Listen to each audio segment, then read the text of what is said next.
Hello, hello, hello. Welcome to Friendship Empire. I am the Empress, and today we are continuing our series on the Wildenstein family, specifically Jocelyne Wildenstein, who we just lost at the end of last year, this being January 2025. So we lost her on the very last day of 2024. And this episode is entitled Jocelyne Wildenstein, Remembering the Catwoman, Part 3, Jocelyne versus the Ultra-Natashas.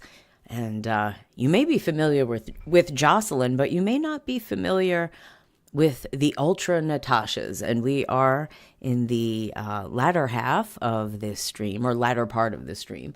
I don't know if it's going to be exactly one half, but in the latter part of the stream, we're going to cover who are the Ultra-Natashas and how exactly did they figure into the story of Jocelyne Wildenstein. And since we're talking about the lady, let's pull her up.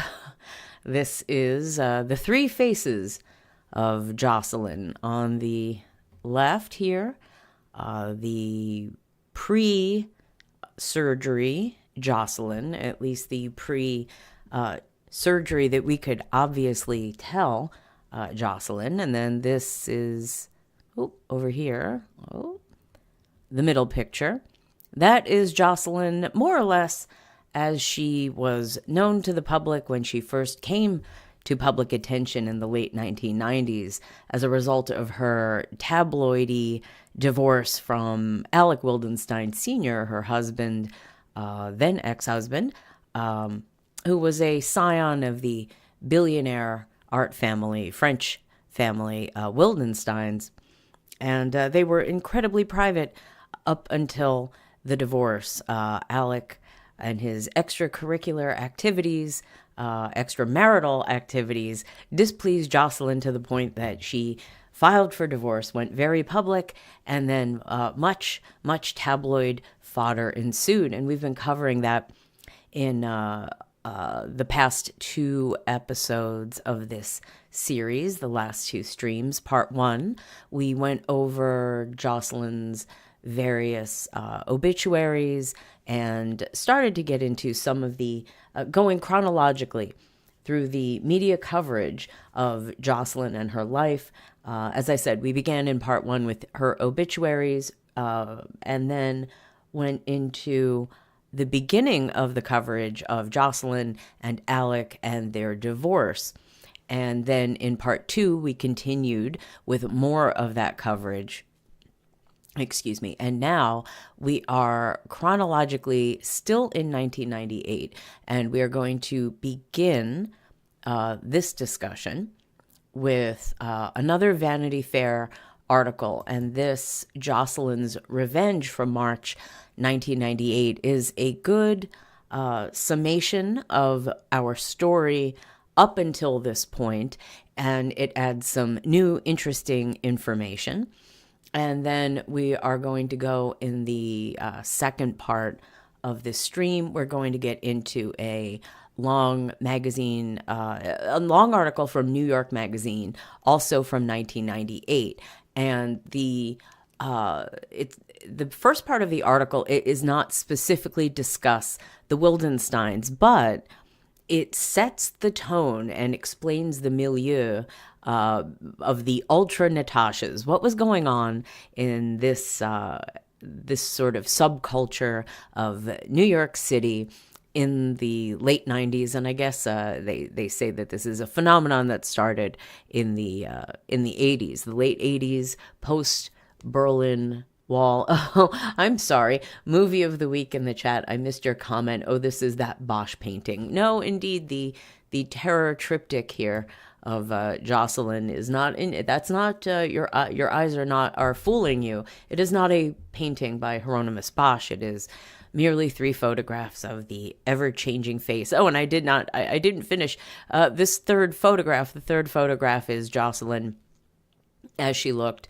more or less at the end of her life. So we have Jocelyne, say 1970s-ish, late 70s, early 80s, then Jocelyne around the 90s, pardon me, and then this is the Jocelyne of the 2020s.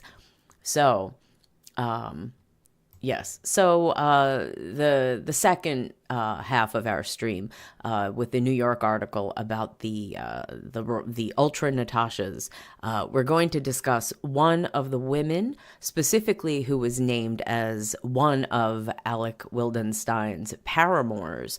And it gets into a lot of juicy details. And then the second half of that second article really gets into the Wildensteins and how all of the Natasha stuff connects into Jocelyne and Alec and their divorce and all those tabloid headlines. And a lot of names that we have encountered in the past two streams come up. I am not going to go into exhaustive detail about the names of the people that we covered before. For those people, I would recommend part one, a good background on the people I'm going to be skipping over as we read this first Vanity Fair article. And then the second article, the New York Magazine article, mentions it's just name dropping left and right. Some of these names are more prominent than others, but since these articles are from 1998, some of the famous names are a little less, their stars are not burning quite as brightly as once they did. So I'm going to, give a little bit of an explanation as to who those people are, and then we can take a look at a little bit of where they are today. Oh, and that reminds me, I forgot to bring up one little photograph, but we can do that later. So let me make a note of that. And just a note of caution, this is a discussion of some very spicy activity, and for YouTube standards and practices, as well as just for the general listener out there who might not appreciate some of the language that comes up in these stories, especially in the second one, I'm definitely going to use euphemisms, tone the language down, and at times I may have to give a bit of a summary of what is being described at various points in the articles rather than the specifics, because it's a little it's not for everyone, not for all ages, not for all sensitivities. So with that in mind, and specifically that's going to refer to what we're going to call the world's oldest profession. And if you're not familiar with that term, I think you're going to be able to figure it out pretty quickly as we go into this. So without further ado, let's start our first article. This is Jocelyne's Revenge from March 1998. His and her plastic surgery, tigers in a bulletproof glass cave, and a $350,000 Chanel dress. What could be more over the top than the marriage of Alec and Jocelyne Wildenstein? Their divorce, a jet-fueled Farrago complete with ebony coffin, naked blonde, and a loaded pistol. George Rush reports. Jocelyne Wildenstein figured there might be trouble. 3 days earlier, on August 31, her estranged husband, Alec, had faxed her a letter at their ranch in Kenya, Old Jogi, where she had been living for several months. And if you want to see Old Jogi or any of the other properties, the Wildenstein properties mentioned in this article, I would recommend going back and taking a look at parts 1 or 2, preferably both. And we took a look at the properties and what they look like, and they're pretty amazing, especially Old Jogi. It's lovely. Okay, so Old Jogi, where she had been living for several months. It is impossible for me to let you come in at number 11, Alec wrote, alluding to their 14-room Manhattan townhouse on East 64th Street. I will be entertaining at home this week. Jocelyne went anyway. Just before midnight on September 2, she arrived at the townhouse with her 2 bodyguards. What happened next depends on whom you ask. Jocelyne says that when she and her assistant went upstairs to the couple's bedroom, Alec appeared at the door wearing only a towel. Once he saw her, Jocelyne says, Alec grabbed a loaded 9mm semi-automatic and aimed it at her, and continued to do so even after the bodyguards identified themselves. Jocelyne also says she glimpsed a naked blonde woman in the bedroom. Alec disagrees, insisting that Jocelyne was downstairs when he first saw the bodyguards, whom he mistook for burglars. Once he discovered who they were, Alec says he quickly put the implement away. In the end, Alec left the townhouse in handcuffs after one of Jocelyne's bodyguards called the police. "I will see you are out on the streets," Alec reportedly shouted as police led him away on charges of menacing. He spent 16 long hours in custody, some of it at Manhattan's infamous Tombs, where cellmates had plenty to say about the jailbird wearing an Armani suit and a Légion d'honneur lapel pin. "That day," Alec says of Jocelyne, "I broke off all feeling for her." It was also the day when the art world's wealthiest, most secretive family became tabloid fodder. Alec and Jocelyne's messy, very public divorce is seamy enough, with its charges of adultery, greed, and bang bang play. Oh, Movie of the Week says, "Wow, sounds like a party." Do you mean the Tombs, or do you mean the townhouse? Okay. Okay, back to the article. Alec and Jocelyne's messy, very public divorce. Oh, okay, I said that. I don't want to say this word, though. Bang bang play. I guess we can say that. You know, a tool that goes bang bang. I'm trying to keep it clean and tidy for YouTube. Here, I'm trying to make the type a little larger so that if you are following along with the video and you want to actually see the words that I am reading or having to skip over reading, let me make that larger. Okay, I think that's legible. If you full screen, I think that's legible. So, okay, continuing. Photographs of Jocelyne's once delicate face, stretched freakishly tight by plastic surgery, have only heightened the scrutiny and ridicule. New York's Daily News dubbed her the Bride of Wildenstein. How cruel. Worse, the divorce has earned her the wrath of family patriarch Daniel Wildenstein. It was in 1977, while on safari with friends in Kenya, that Jocelyne fell in love with Alec, who was there to inspect his family's 66,000-acre ranch. A lion had to be unalived at a neighbor's ranch, Alec recalls. The night before, Jocelyne asked, "Could I go with you?" I said, "As long as you keep your mouth shut." At dawn, they sat wordlessly, waiting for the big cat. Alec made his unaliving. On their first day together, they rode motorcycles to a hilltop and shared their first kiss. It was quite intense, Jocelyne recalls. Jocelyne was a 31-year-old knockout. I'll remind you, it was more this Jocelyne. This one right here. Okay.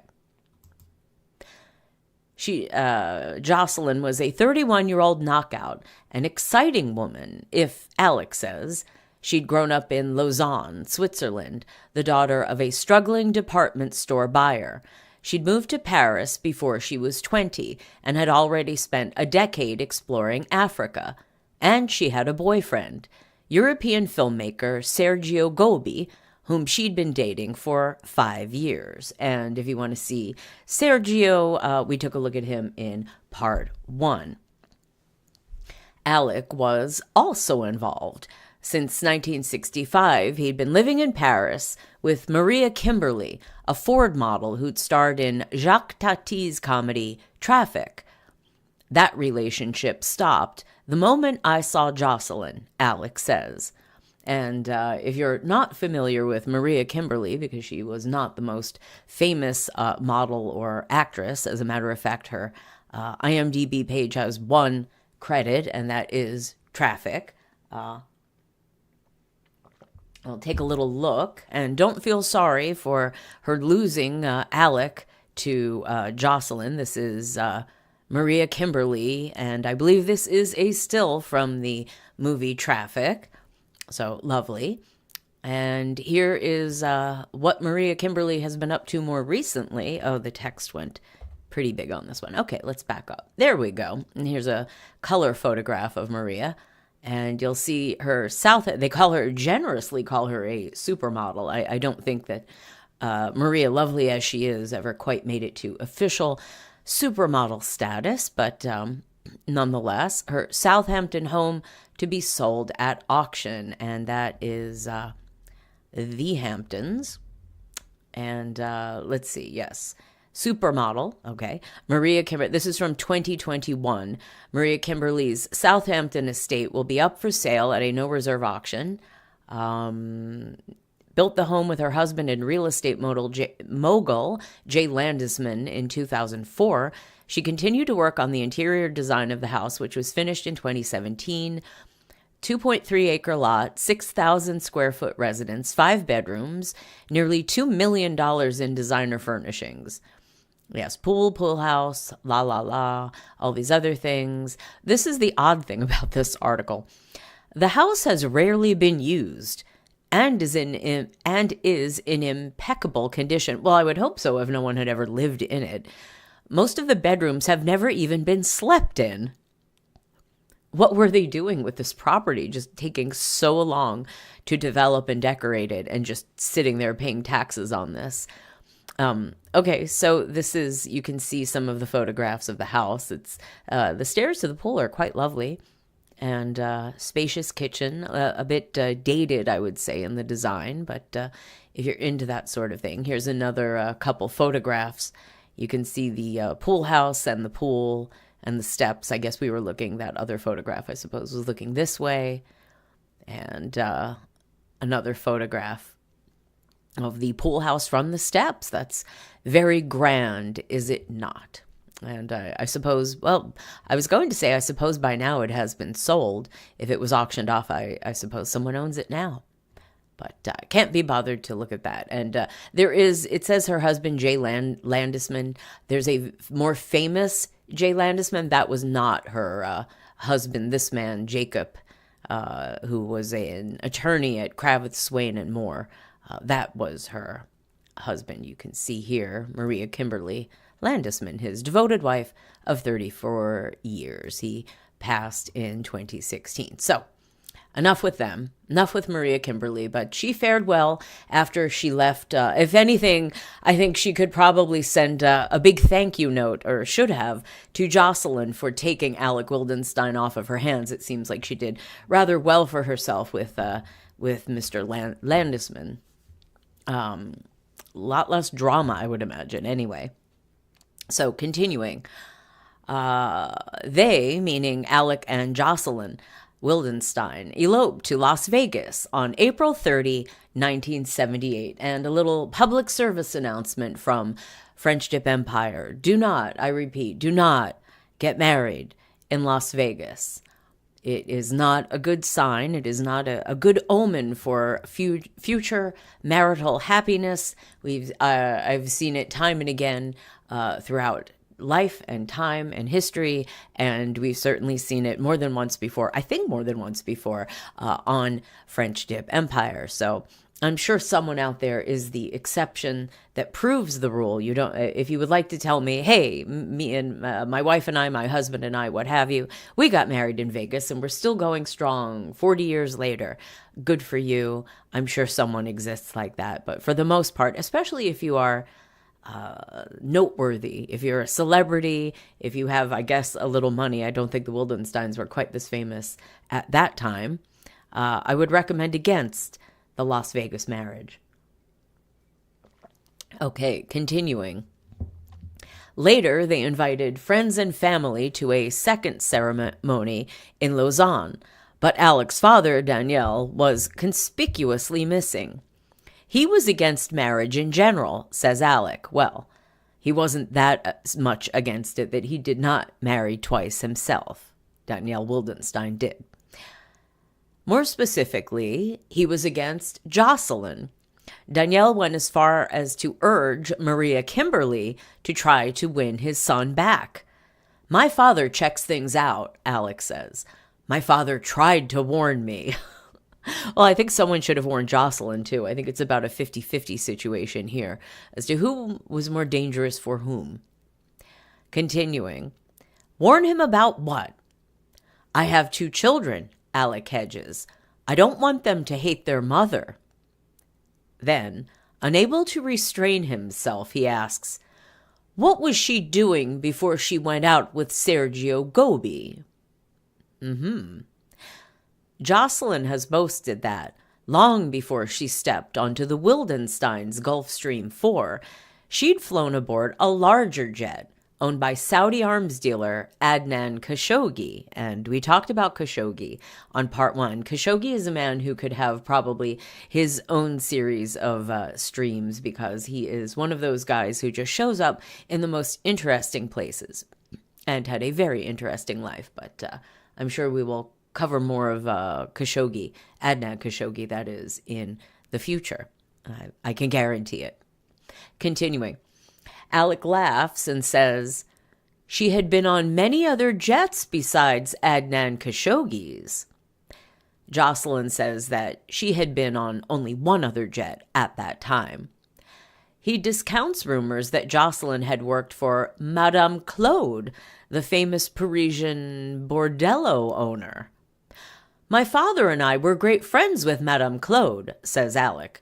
I knew all her girls. She would have just told me. But, Alec adds, there were other madams in Paris back then. Asked about the rumors that she was a courtesan, well, that's a lovely euphemism. Jocelyne denies them, saying, really? Well, they have to try to find something against me. To which Alec replies, she never answered, did she? Well, indeed, she did not. But do you think it's a little rich that the man who hires and marries and dates courtesans would be saying, but she was a courtesan? Well, and what difference does it make? Is that end? Is either end of that transaction really doing any better than the other? I mean, isn't it a pot kettle situation? That's my take on it. I don't know where he feels like he gets off being on the high horse. As a matter of fact, I could see how someone in a courtesan position might, well, they might need the money. It might be a desperation situation, not so much a choice or greed situation. Maybe something's going on there. But he is the man with the money. He has the choice. So I would think that he shouldn't, if anything, it might be slightly worse on him. If you have all these choices and you choose courtesan, well, that's on you. She might not have had a choice. I mean, it seems obvious she did. I don't think anyone who's like, it's your choice between being homeless or being on Adnan Khashoggi's jet. I don't think that often comes up. But anyway, continuing the article. Jocelyne disputes the general consensus that Danielle always kept her at arm's length. With me, she says, he was extra nice. Certainly they grew closer after she gave him 2 grandchildren, Diane and Alec Jr. The couple spent 2 years in a penthouse, or perhaps it's Diane, it's Diane in French. They're French. The couple spent 2 years in a penthouse in New York's Olympic Tower, then moved to the townhouse on East 64th Street. But Jocelyne was happiest at Old Jogie. I really put my imagination and heart into it, says Jocelyne, who takes credit for overseeing the ranch's 200 buildings, 2 swimming pools, 55 man-made lakes, and 366 servants. You could say employees, you know. it's more or less the same thing. She also lays claim to the ranch's other extravagances, including the 2 tigers who live in a bulletproof glass cave near one of the pools. Bulletproof glass cave near one of the pools. Jocelyne says Alec didn't blink when she bought a $350,000 Chanel dress designed by her and Karl Lagerfeld, and $10 million worth of jewelry. It was simply the way of a Wildenstein. For Diane's 17th birthday, they built her a $3 million mansion at Old Jogi. In an average month, Jocelyne estimates she and Alec would spend at least $1 million. And keeping in mind that this article is from 1998, so I can't even imagine what would be the translation now. $10 million? Is that, I don't know how much money has, inflation has appreciated the value of the dollar, the US dollar, between 1998 and 2025. But a lot more than $1 million was worth a lot more back then. Okay. And then there was the plastic surgery. They'd been married about a year, Alec recalls, when Jocelyne told him his eyes looked baggy. So they went in for his and hers eye lifts. How romantic. But for Jocelyne, well, anyone needing if you're listening to this live or around live, January, the end of January in 2025, we've only got a few weeks until Valentine's Day. If you'd like to book a romantic his and hers eye lift, or his and his, or hers and hers, or whatever your combination may be, go for it. There's your Valentine's Day or Galentine's Day if you want to go get an eye lift yourself. What do they call Galentine's Day if you're not a gal? There's Valentine's Day for couples of all kinds. Galentine's Day. What do you call it if you're a guy? Is there Guylentine's Day? That sounds weird. That sounds like guyliner. Like it's a day to put on guyliner. What if you're in a more a polyamorous? Is there some kind of multi? I guess Valentine's Day would just cover that. You wouldn't need a special term. But if there's a Galentine's Day, I feel like for equality, there should be a Guylentine's Day. Except that sounds awful. Well, if you can think of a better term for male Galentine's Day, let me know. Let me know in the chat or leave a comment under the video. But enough of this nonsense. Back to the article. So they went in for his and hers eye lifts. Right, because that's not nonsense. But for Jocelyne, it was just the beginning. She was crazy, says Alec. I would always find out last. She was thinking that she could fix her face like a piece of furniture. Skin does not work that way. But she wouldn't listen. Although it's kind of funny because sometimes furniture is made of leather, which is skin, and you have to repair it. But he's right.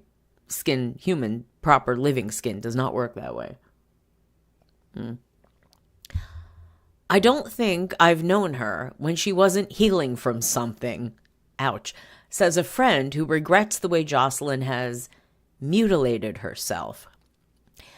Over time, Jocelyne created a ritual mask that was vaguely African and so taut that she could barely blink. Friends suspect that she's trying to look like a jungle cat. The lynx has perfect eyes, says Jocelyne, who keeps one as a pet, but she insists her feline look comes naturally.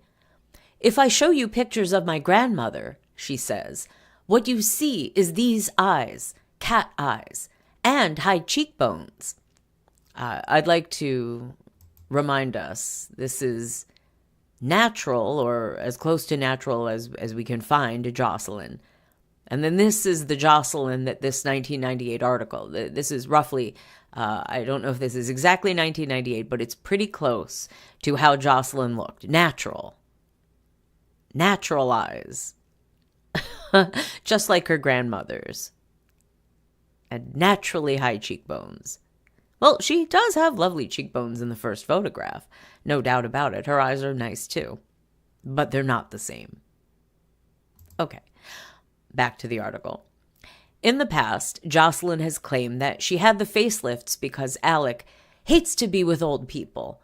But now she admits, he never pushed me, No, he all the time told me that I look very young. She adds, until the day you don't look young enough. Ultimately, though, Jocelyne's preventive medicine may have caused what it was meant to cure. Asked if he had other lovers, Alec says, do you want me to brag? I'm a Frenchman. Okay, and since we're talking about him, let's pull up a photograph of Alec. Here, we're going to take a little bit of a peek at this article. Oh, and there's Adnan Khashoggi, by the way. This is Adnan Khashoggi, if you weren't familiar with the gentleman. He is no longer with us.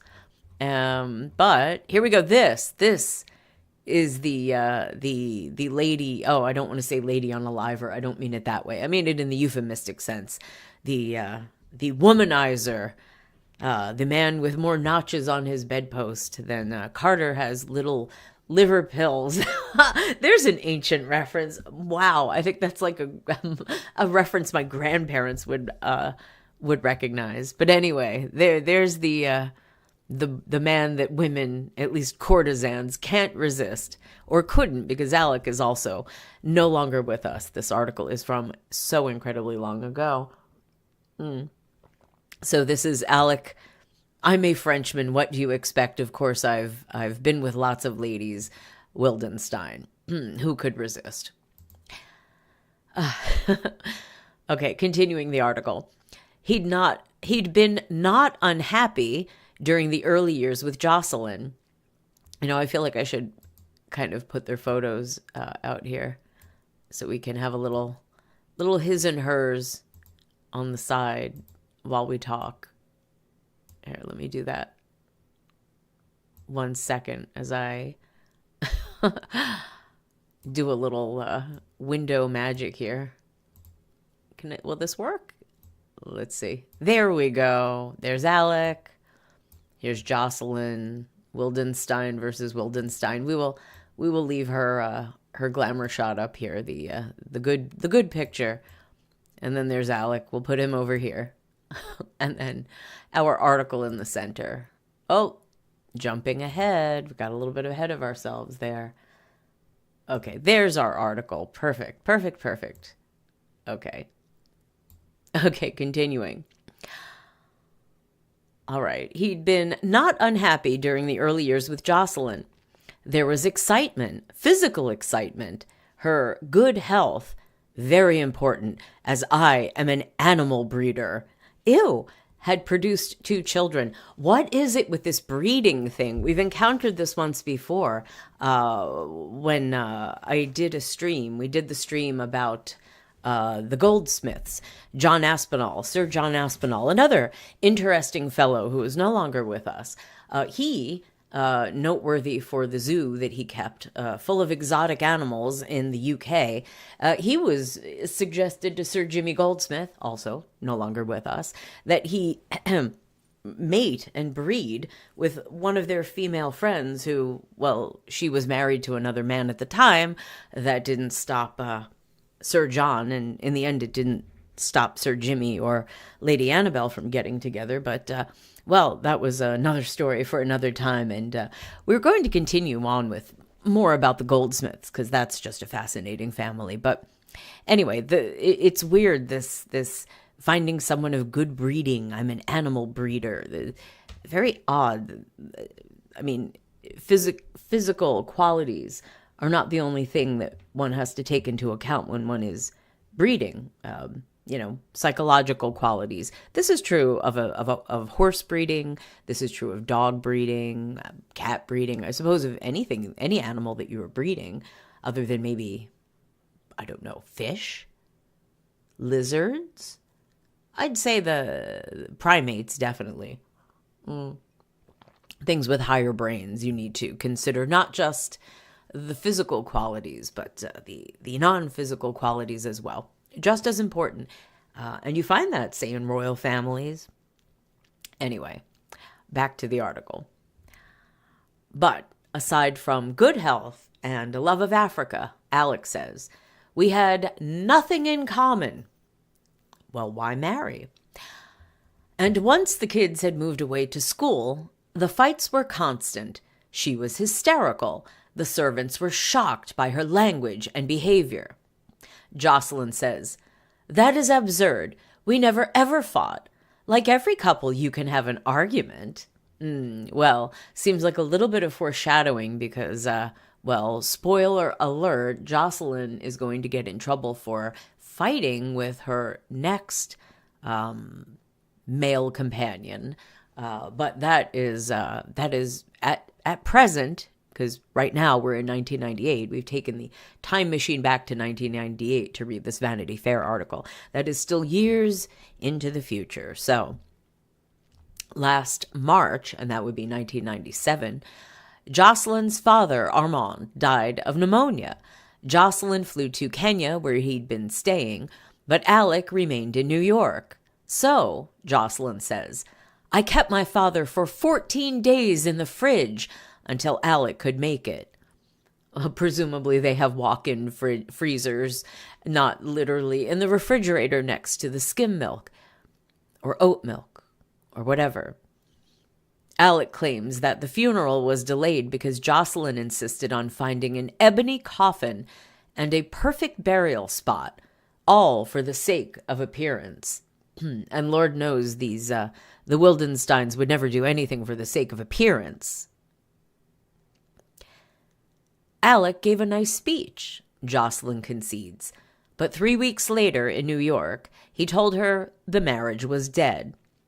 Typically, they remember the day differently. Alec recalls that he was running to work when she flew off the handle because I had changed cologne. She started calling me names. She called me at the office and said, "I want to know why," immediately.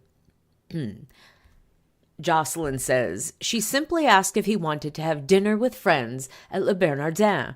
He said no, and that they needed to speak.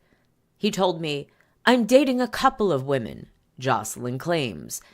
I say, a couple of women or one, because there seems to be a typo there. You don't know exactly what you want. No, that's not correct. If you don't know exactly what you want, I am ready to be patient.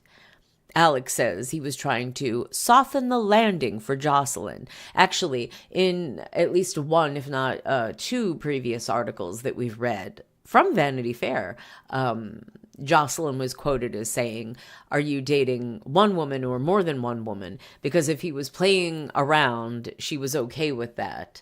But if it was just one woman and it was serious, then that was going to be a problem, which is sad for her. But anyway, it was both. There was one woman and multiple at the same time.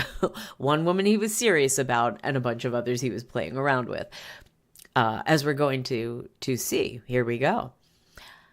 Alec says he was trying to soften the landing for Jocelyne, but he admits he lied that day in April. In fact, he was involved with just one woman, Yelena Yarakova, a gorgeous 21-year-old raised in Russia. Remember I said something about the Ultra-Natashas? Well, we're going to, here we go. Here at least a Natasha has entered the chat. I don't know if we can quite give her, much like Maria Kimberly, maybe model, not quite supermodel. I think Yelena, Natasha, maybe not quite ultra. We're going to meet the ultras in a little bit.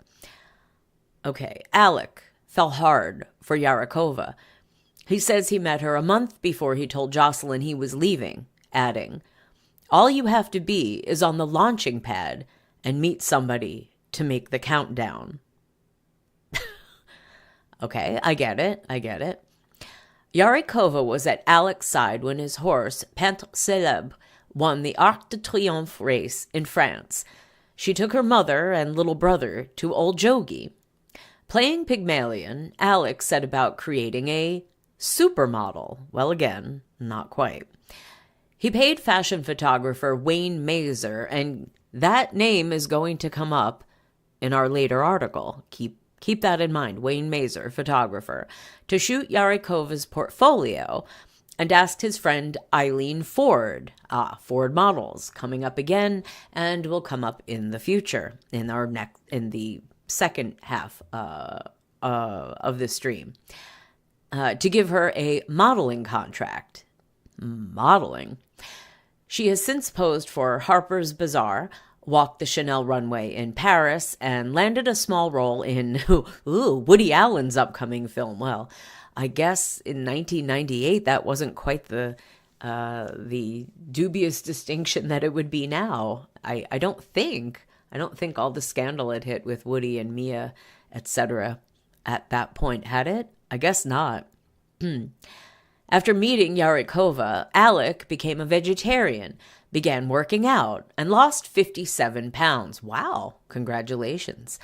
When he couldn't shed the rest of his old fat, he had liposuction. Well, okay, now you don't get to criticize Jocelyne. He also underwent nasal surgery, ouch, to cure the snoring Jocelyne had long endured. The things men will do for a younger woman. Alec dismisses those who call a 57-year-old man's devotion to a 21-year-old woman foolish. Why foolish? You can be 21 and have the mentality of a 50-year-old. You can be 50 and have the mentality of a 10-year-old. I'm in love and I'm not ashamed. Well, if you're 50 and you have the mentality of a 10-year-old, then you need to be supervised. You would need a guardian of some kind, because I don't think you could be legally competent to take care of yourself. And if you're 21 and you have the mentality of a 50-year-old, well, which 50-year-old? The one with the mentality of a 10-year-old?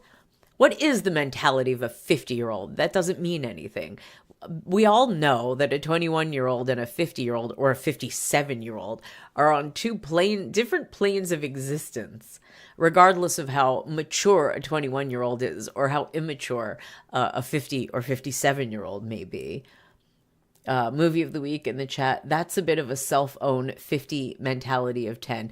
Yes, and I am poking fun at the, come on, no fool like an old fool. And we have to feel sorry because, as I don't know if I've said this before on our previous chats. I mean, look at Alec here. You can see, you can see the aging. You can see he's fighting it. He's afraid of the aging and the death. He's dyeing his hair the, extra black, the soy sauce, India ink black, which only makes him look a little more aged than if he kind of ran with a little bit of maybe the gray highlight, a little bit of a softening, He's got the little thickening, the middle-aged thickening. He punishes the women. He punishes his wife. Well, I would say for getting older, but let's face it, for getting frightening. With, changing. Oh, darn. Changing for, here, let me get back to his picture. I don't know why I did that. Changing up. I mean, Well, there you go. They're same dress, same necklace. This is from the same photo event, I guess. But yeah, I mean, he's got his own issues. But rather than dealing with it in the way that Jocelyne did, where this was her progression, he merely progresses from one. But if we could change this triptych and go from Jocelyne to Yarikova to, I can't remember now, the woman who became his second wife. Again, spoiler alert, Yelena and Alec Sr. do not stay together, and he does indeed marry a second wife. But here, let me bring the article back on screen. And so for the men, or for Alec, it's kind of like the woman. And you see this with his father, Danielle, because Danielle's second wife, Sylvia, she had a little bit of a plastic surgery thing going on. I'm not bringing her photograph up now, but we looked at her, I think on part 2. And you could see she was getting the weird, plastic surgery, the sort of deforming plastic surgery. The wives become the husband's portraits of Dorian Gray. Whatever is going on the inside of the man, you see reflected in the increasingly, odd plastic surgery of the woman. And then when the woman becomes so obviously distorted, that the man can no longer stand to look at it, he swaps it out for a newer, younger-looking portrait, which then just, lather, rinse, repeat. The cycle repeats. But on another, I guess, less,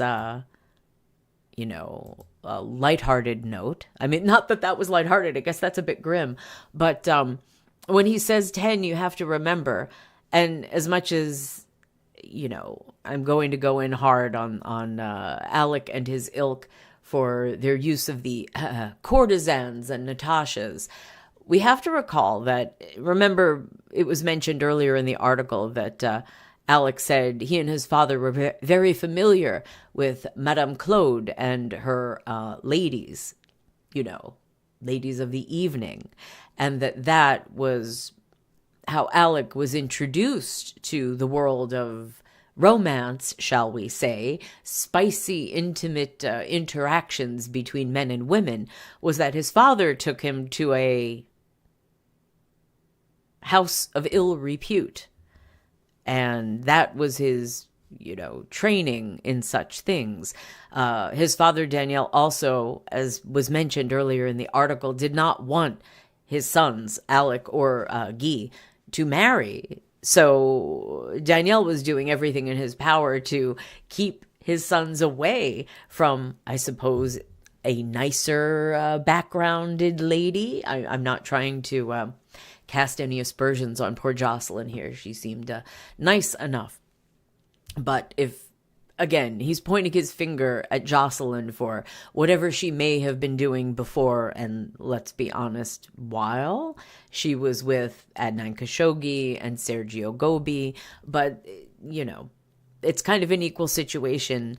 And when he says, movie of the week in the chat, you said that's a bit of a cell phone. 50, of course he's 57, with a mentality of a 10-year-old. It makes me wonder, was that at the point at which his father first introduced him to Madame Claude and her ladies? And you would go, but 10, that's incredibly early. That's incredibly young. Too young, indeed. Well, I would say there's no age at which it would be appropriate for a father to introduce his son to Madame Claude and her ilk. But we're talking about Daniel Wildenstein here, and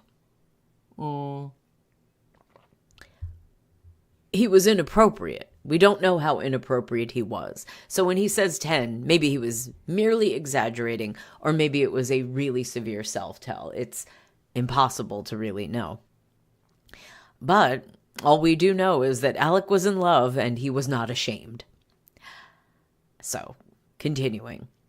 At first, the divorce talks were cordial, but by June, Alec's attorneys were arguing that in 1978, Jocelyne had signed an agreement that stripped her of any claim to the family's wealth, and Alec said that he made only $100,000 a year, and that all the properties, paintings, cars, and assets the couple had enjoyed were owned by Danielle Wildenstein.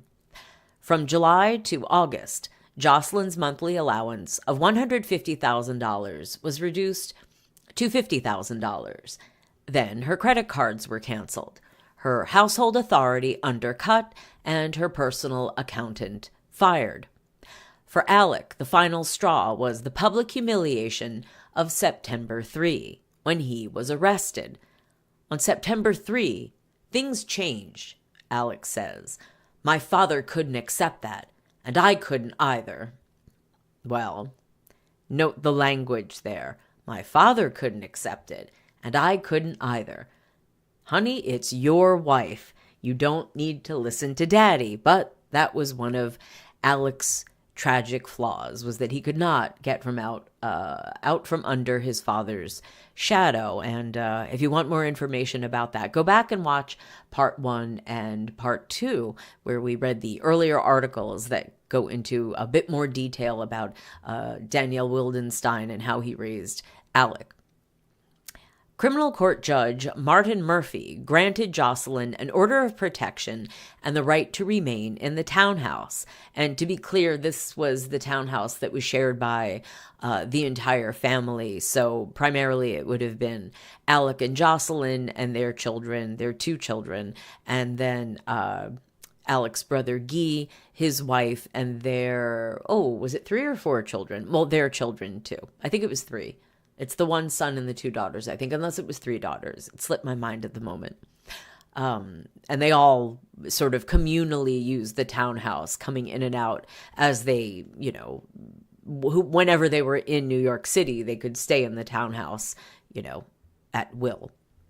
And they had different floors that they shared. Like some people were on one floor, some people, part of the family were on another floor, and then they have, different things devoted. Well, you know what I mean.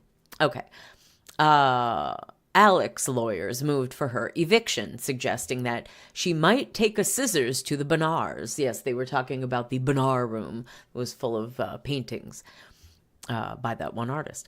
Meanwhile, the Wildensteins changed the safe combinations, barred her from Old Jogi, where her mother Liliane was being nursed for Alzheimer's. Oh, that's just cruel. And ordered the townhouse's servants to ignore her. My husband seemingly has no more use for me, Jocelyne argued in court papers, preferring to lavish our fortune on his girlfriend. Our fortune, ooh. She also admitted that she doesn't know how to turn on the townhouse's industrial kitchen stove. Her lawyer, Bernard Clare, demanded that Jocelyne receive interim support of $200,000 a month, $500,000 in legal fees, and access to all the properties and servants, and that $50 million in security be set aside pending the outcome of the case. Alec's attorney, Raoul Felder, and his name is going to come up again later in the stream. Super attorney Raoul Felder moved to ban, and I didn't mean that ironically or sarcastically. He really was. I don't think he's alive anymore. I have not checked, but Raoul Felder was a huge, I assume, I haven't heard from him. He's either well old and retired or no longer with us in the land of the living. But at the time, he was a big, high-powered, and pretty famous attorney. Raoul Felder moved to ban media coverage of the case, not just for security reasons, but also to spare Jocelyne humiliation. He noted that her distinctive face had become the subject of international tabloid ridicule. He also cited the Bride of Wildenstein headline and London's Sunday Mirror, which had compared Jocelyne to a space alien. Well, that's incredibly cruel. And I wouldn't expect any less from the British tabloids. In December, Alec cut off Jocelyne's cell phone after she ran up a $5,000 monthly bill. She was convinced her house phone was bugged. I guess they didn't have an unlimited friends and family plan. All of her guests were directed to the servants' entrance. Oh, how rude. And the kitchen staff refused to fill her bedside fruit bowl. Who's eating fruit in bed? Don't eat in bed. That's dirty. Well, who eats food in bed? And most of the other Wildensteins, including those who also live in the 64th Street townhouse, have stopped speaking to her. But Jocelyne remains undaunted. She has hired Republican strategist Ed Rollins as her spokesman. He promptly called the Wildensteins among the most arrogant people he'd ever met. And considering he's a political strategist who's worked at the highest levels of politics, I would imagine he's, met some of the other most arrogant people in the world. She seeks comfort from old friends such as Georgette Mosbacher and Roger Tamraz, the Egyptian-born businessman who paid $300,000 for access to President Clinton. That's an interesting credit. And they don't mention who Georgette Mosbacher is, because I guess in 1998 everyone still remembered. Georgette, I don't have a photograph of her to pull up, but she has very, very distinctive red hair. And she first, I guess, came to public prominence as the wife of Robert Mosbacher. I think he may no longer be with us. And he was a secretary of, I think it was Commerce, and I think it was the Reagan administration. Reagan or Bush one, can't remember. I want to say Reagan. And she was a very high powered, like, she wasn't just an accessory. She was a business lady of her own. She was a writer. She's a real go-getter. And she was most recently, I believe, U.S. ambassador to Poland for the first Trump administration.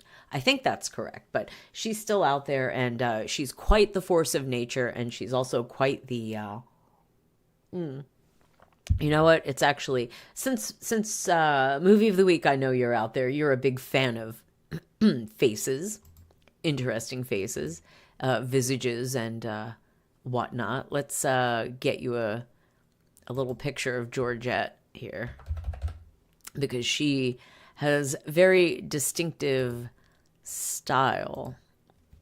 And she's very, I mean, if you remember her from back in the day. Here we go. Here's Georgette. There we go. Let me see. Did I get it right? Yeah, U.S. ambassador to Poland under Trump's first administration. Yep, Robert Mosbacher. And yes, he's no longer with us. Oh, it was Bush 1's cabinet that he was secretary of. Yep, Commerce. There you go. And so here's Georgette. We're gonna zoom in. Ready? I hope you have eyes on screen, movie of the week, because I know you're gonna. Oh darn! It didn't work. It didn't zoom. It looked like it was going to. Well, anyway, you might be able to tell that Georgette is not the youngest lady, but her face is probably a little younger than her DNA. And yes, her hair, back in the 80s, Georgette was one of the, oh yeah, I remember her, says movie of the week in the chat. Yeah, back in the 80s, let's see, Georgette used to have some big righteous 80s hair, and it being, red, it was very distinctive. She's one of those power ladies, like, well, to mention another Trump, the late Ivana, ladies with big outfits and big hair and big personalities. It was, the 80s was a time for a lot of big. Let's see. Well, here, I'll just pull that up. Boom. There's my little search for Georgette. Hair not as big as I remember. I can't find like a really good big hair photo. Wow, look at those feathers. The Trump 80s are in the air at Paris Fashion Week. Yeah. Oh, there you go. See, look at the style. That just came up. Oh, and there they are. There's the U.S. current president and Georgette. There you go. Yeah, she's interesting lady. So anyway, this is it. Wait, where was the one photograph that I found? And it was, the close-up on it was wild. Here, hold on. Let's go back. This one.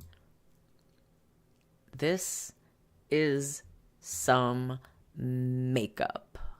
Let's make this happen. Oh, it didn't work again. All right, well, the heck with this. We're talking about Wildensteins after all. Okay. So, back to the article. And she spent Christmas, meaning Jocelyne Wildenstein. Oh, movie of the week in the chat saying cosplaying as Phyllis Diller. Oh, you mean with the feathers? Oh, I get it. I get you. That's funny. Okay, continuing.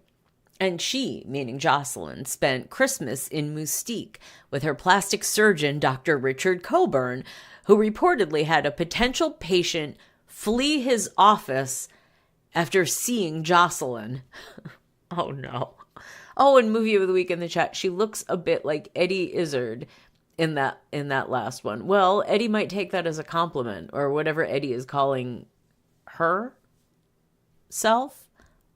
I'm pretty sure Eddie changed. I'm not sure what pronouns Eddie Izzard is using at the moment. It might be they, them. And I think he's taken a different name, but I'm not sure. Susie. Let's keep straight who we're talking about. It says Eddie, but Susie Eddie, also known as Eddie. Let's see. Do we have pronouns? Oh, it's she now.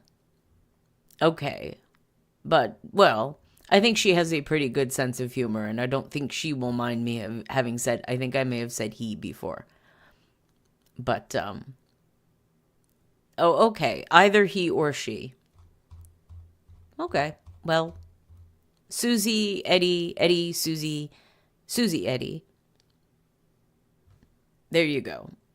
A little Mossbachery, a little Georgetti. Okay. All right. Back to the article.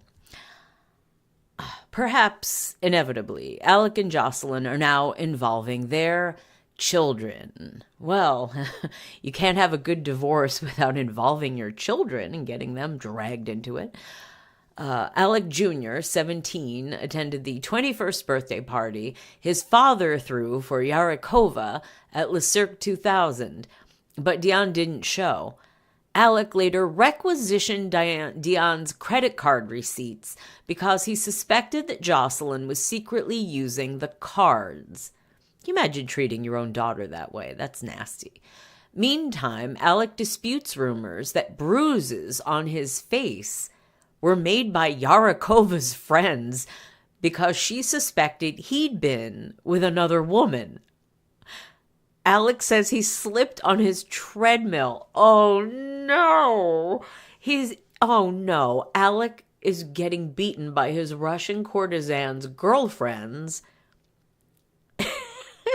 Imagine a bunch of Natashas swinging their expensive handbags at him and bruising his surgically lifted face. The worst part of it all, don't damage that the surgery. And then he's doing the old I walked into a door excuse. I slipped and fell on my treadmill. Oh, that's incredibly pathetic. And he won't comment on talk that Yarakova has refused to sleep with him until he proposes. Oh, that seems impossible. But in a different conversation, he compares spicy, intimate activity to big game hunting. Pulling the trigger isn't exciting, he says. The most exciting part of love is climbing the stairs. Today, the Wildensteins' friends are left wondering why Alec and Danielle have allowed the noisy divorce to drag on so publicly. Jocelyne thinks the Wildenstein men simply love to mistreat women. She blames most of Alec's problems on his complicated relationship with Danielle, who, she says, is angry at his son. And so, Jocelyne theorizes, Alec blames her for his failure to become the favorite in his father's eyes. Is that an excuse to leave your wife? Alec asks, laughing. If my father had no confidence in me, then I wouldn't be working in the firm. Alec rejects the common theory that Danielle has vowed to never settle with Jocelyne, but concedes that he's angry at the moment. No wonder. Jocelyne recently demanded a full accounting of the Wildensteins' international assets and says she's been contacted by the New York State tax authorities and the FBI. Yes, there were rumors that it was Jocelyne who ratted out her former in-laws and got them into the trouble that they ended up with. And on future streams, we are going to look at the male members of the Wildenstein family and the trouble they got into regarding taxes and fraud. And we discussed it a little bit on part 2. There was a couple articles that went into some detail about the allegations that were made that during and after World War II, the Wildensteins, not Alec, because he wasn't, an adult at that point, but that the Wildensteins had essentially collaborated with the Nazis to obtain art in a fraudulent manner, and then they were accused of concealing that art so that they would not have to give it back or be held accountable in any way. So we're going to see the fallout from that as we continue in our chronological exploration of the media coverage of the Wildenstein family, Jocelyne and Alec and Danielle and Guy and David and Sylvia. And we're just about an hour into our discussion. If you are enjoying this discussion of Jocelyne Wildenstein and the Wildenstein clan, go ahead and hit that like button. Go ahead and subscribe. This is French Dip Empire, and I am the Empress.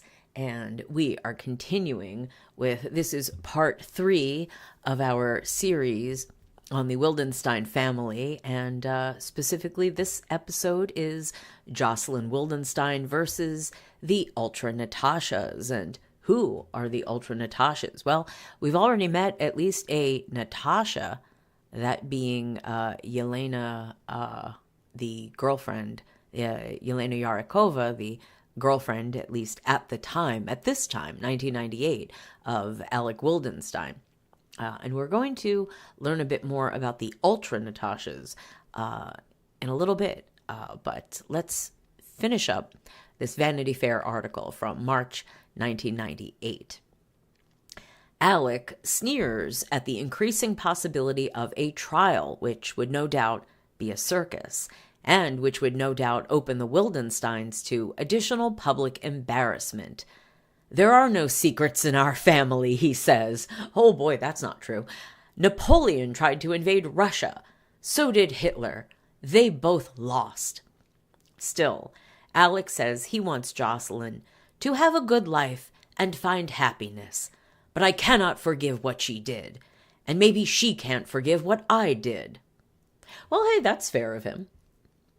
Not yet anyway. Jocelyne, who used to water ski on Africa's crocodile-infested Zambezi River, seems prepared for a long battle.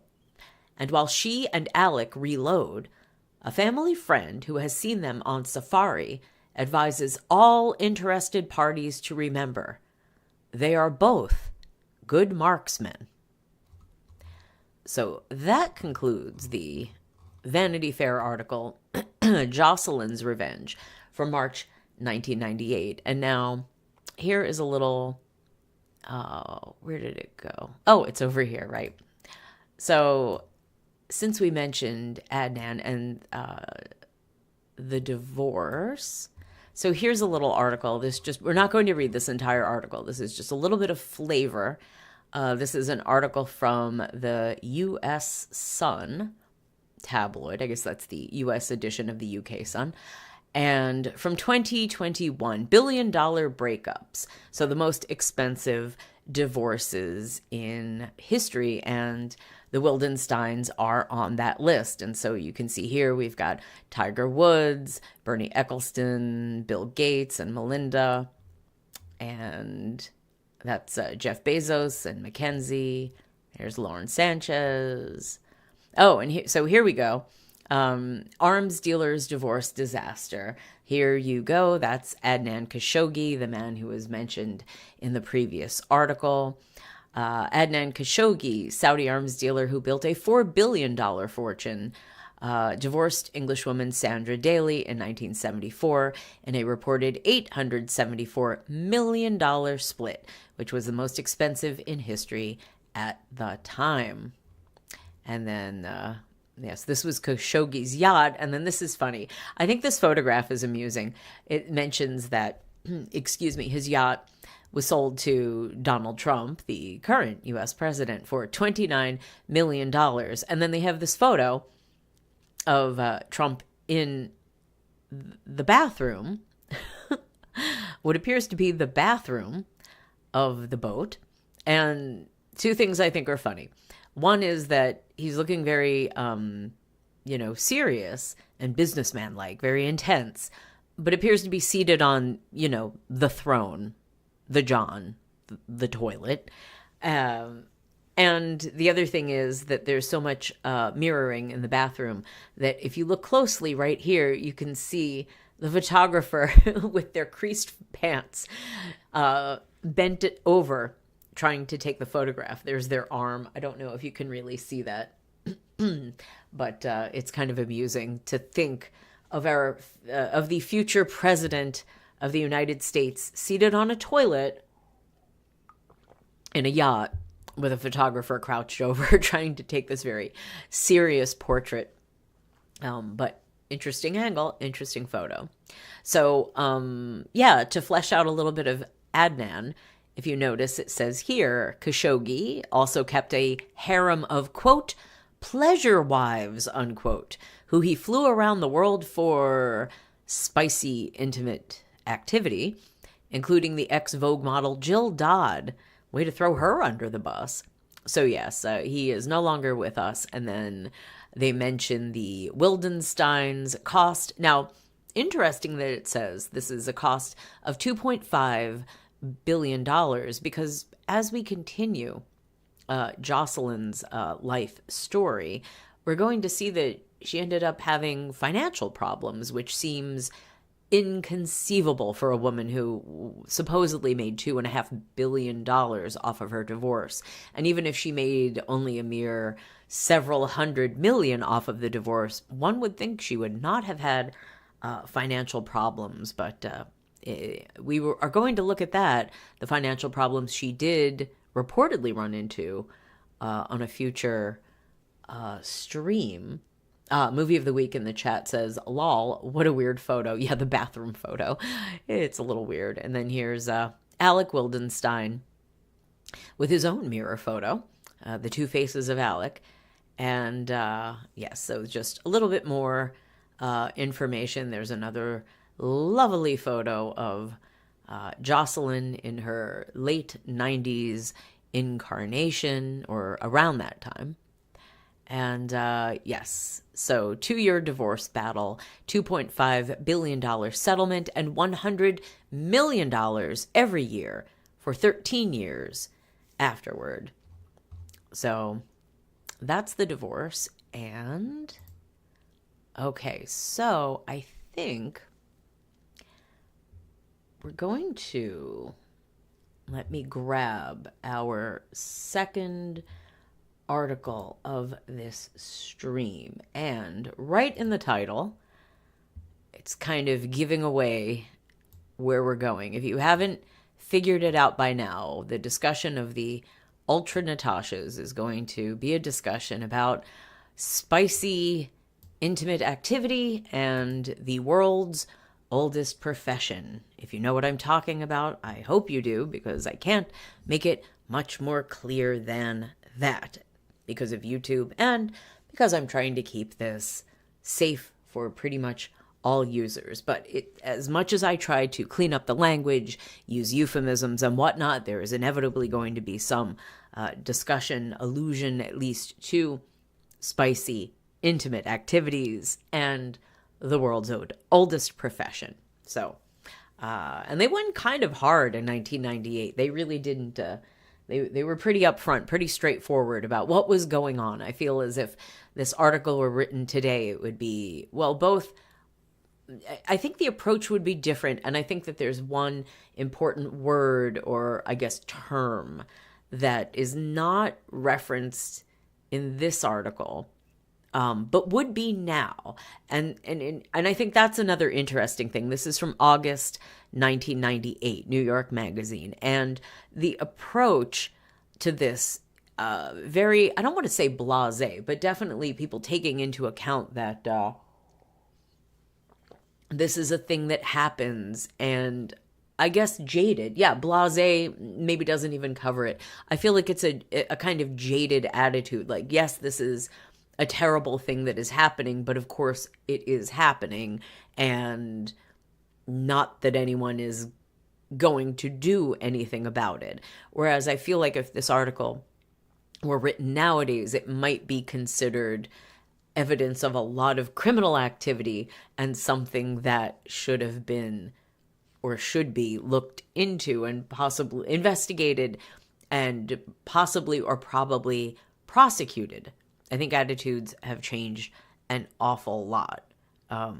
That the attitude would be less jaded, not naive so much, but less tolerant of this. The jaded would go away. The tolerance would also go away. But this is rather a long article. And a lot of, as I said, a lot of names are mentioned, a lot of name dropping. And I'm not going to be taking a lot of detours to explore all of the names that are mentioned, but we might take a moment to just throw up a photograph just to place these people in the the scenario, kind of paint the tableau of who these people are, because some of these people are not that famous. Some of these people aren't that famous any longer. You might not be familiar with them. Heck, you might not have even been born in 1998. So some of these names might be completely foreign to you. So I will do my best to explain without undue, deep diving, detouring into every little aspect of everyone's life. But where there is, let's say, room to explore, I will mention it, and where maybe one can find out more information, and then we will move back to the article without taking, as I said, too many, no long detours, because the article is informative and long enough. So before I get into that, I am going to take a brief break just to stretch and refill my water glass. And again, this is Friendship Empire. I am the Empress, and I would love it if you could hit the like button, subscribe, and I always recommend that if you find a YouTube channel you enjoy, that you should bookmark that channel just in case you don't happen to get the notifications from YouTube. So I'm going to go on my break, take about 10 minutes, and then we will be back with more about Jocelyne and Alec Wildenstein and this article from New York Magazine, August 10, 1998, from Russia with spicy, intimate activity. I'll be back in just a little bit.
Hello, hello, hello. We are back. This is Friendship Empire, and I am the Empress. We are on part 3 of our series on the Wildensteins. This is Jocelyne Wildenstein, Remembering the Catwoman, part 3, Jocelyne versus the Ultra-Natashas. And this is Jocelyne, and now we are going to look at the Natashas, the Ultra-Natashas. Who are these people? Who are these women? Well, let's take a look at this article, which the title I have to censor a bit. Let's blow up that text a little bit so that if you want to follow along and you have eyes on screen, you can see the text. I think that's good. If you blow up to full screen, I think you can read that. So this is from New York Magazine, August 10, 1998. And it's from Russia with what we're going to call spicy, intimate activity. And again, in case you were not here before the break, we are going to be discussing some sensitive adult topics. I am going to keep the language as YouTube and general audience friendly as possible, so I apologize in advance for modifying the text, but yes, I am going to be using euphemisms. I know that we are hopefully all adults here, but this is the way we do things on YouTube, so let's proceed. And just another note, most of this article, well, maybe not most, but the beginning of this article does not specifically talk about the Wildensteins, but at the latter part of the article, it is going to go into how this all sort of meshes with the Wildensteins and why are we learning about the Natashas, the Ultra-Natashas. Well, because one of the women who was supposedly the woman who was caught by Jocelyne with Alec in the townhouse. I feel like I'm describing a Clue scenario. It was Alec in the townhouse with the unclothed blonde. The identity of the blonde has been variously described as his girlfriend at the time, Yelena Yarakova. She has been identified and even self-identified as other women. And one of those women is a woman who figures prominently in this article. And so let's go. From Russia with spicy, intimate activity. If you'd walked by the Frank E. Campbell funeral home on Madison Avenue that day early in March, you might have wondered whether someone was holding a fashion show. One after the next, beautiful young women filed in, sheathed in Versace, clutching Hermes bags, eyes hidden behind Dior dark glasses. The deceased, Alexander Sasha Kazin, was the son of the head of production at Lenfilm, a Soviet movie studio. Yes, that's how old this article is. Soviet still was a current thing to mention. He'd worked here as a luxury car salesman, a wannabe movie producer, and an entrepreneur whose last project before his untimely death at 51 was building a fertilizer plant in Turkmenistan. These enterprises brought him the trappings of American success, an apartment on Park Avenue, and a place in the Hamptons, where he entertained lavishly and romanced as many beautiful young women as would have him. Though he'd just gotten engaged, Kazin's funeral offered a tableau vivant of his playboy life. Most of the young women were émigrés from the former Soviet Union. Everyone was there because we all knew him, says one of their number, Russian about town, Ina da Silva. That was also true in the biblical sense. Kazin had slept with many of them. And so I unfortunately was not able to locate a photograph of Sasha Kazin, but Ina da Silva, who is going to come up again in this discussion. Let's bring her up. This is Ina. This is a more recent photo, not super recent. It is 7 years, 2006. So that would be 7 years after the New York Magazine article, and almost 20 years ago. So not a super recent photo, but also slightly dated off of later than the article. So this is Ina. You can imagine Ina as she comes up in the article. After the funeral, they went off together to the East 64th Street co-op apartment of Ines Mizan, a Latvian-born beauty who'd recently gained fame of a sort when her lover, John Latanzio, the head of a Wall Street hedge fund, sued her for the return of a $289,000 engagement ring, and she announced her displeasure on the front page of the New York Post. Joining her at the informal wake in her red-tinted feline lair, decorated with Versace pillows, gilt armchairs upholstered in leopard fabric, and a bed on a balcony stage up a winding stair, were, among others, Da Silva, Evgenia Gvordetskaya, another ex-model and half of the defunct Russian-born design team Ev and El, and her best friend, Inga Banasevich. Everyone was drinking and having fun, Gvordetskaya recalls. But after a while, the talk turned to business. Now, Inez, right here, Inez Mizan, she is our number one Ultra-Natasha. And let's show you. This is a picture of Inez. I don't have a date on this, but I am going to guess that this is probably also from sometime in the aughts, the 2000s. This is, I would guess, after 1998, but well before current year. Current year being 2025. So this is Inez, and she is one of the main subjects of this article. And despite the fact that she is not blonde in this photograph, nonetheless, keep her in mind because she's going to be mentioned. Again and again, but it's going to come back with the Wildensteins in the latter part of this article. So wait for it. Okay, and here's John Latanzio. This is a much more recent photograph. I think that says 2021, and if my research is correct, this is the man in question who was fighting with this lady to get his engagement ring back. Obviously, this is he's much older in this photograph, and we will leave this lady out of it. She doesn't figure into our story. So you can keep in mind, this man is John Latanzio, and this is Inez Mizan. Okay. Shortly before Kazin's funeral, just weeks after Mizan's breach with Latanzio, Banasevich had broken up with her megabucks beau, Orhan Sadiq Khan of Old Greenwich, Connecticut.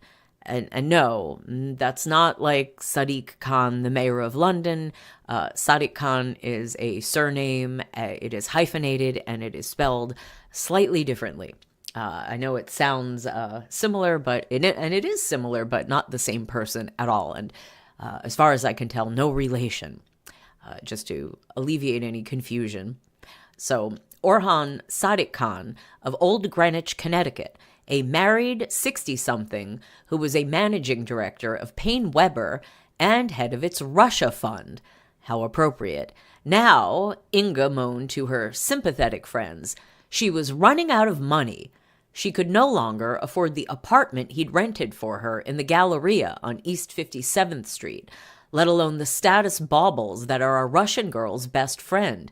And, to add insult to injury, Sadiq Khan hadn't even waited for the sheets to cool before hooking up with another Russian, a girl they all knew. Now, just a little note, was not able to find a photo of Orhan Sadiq Khan.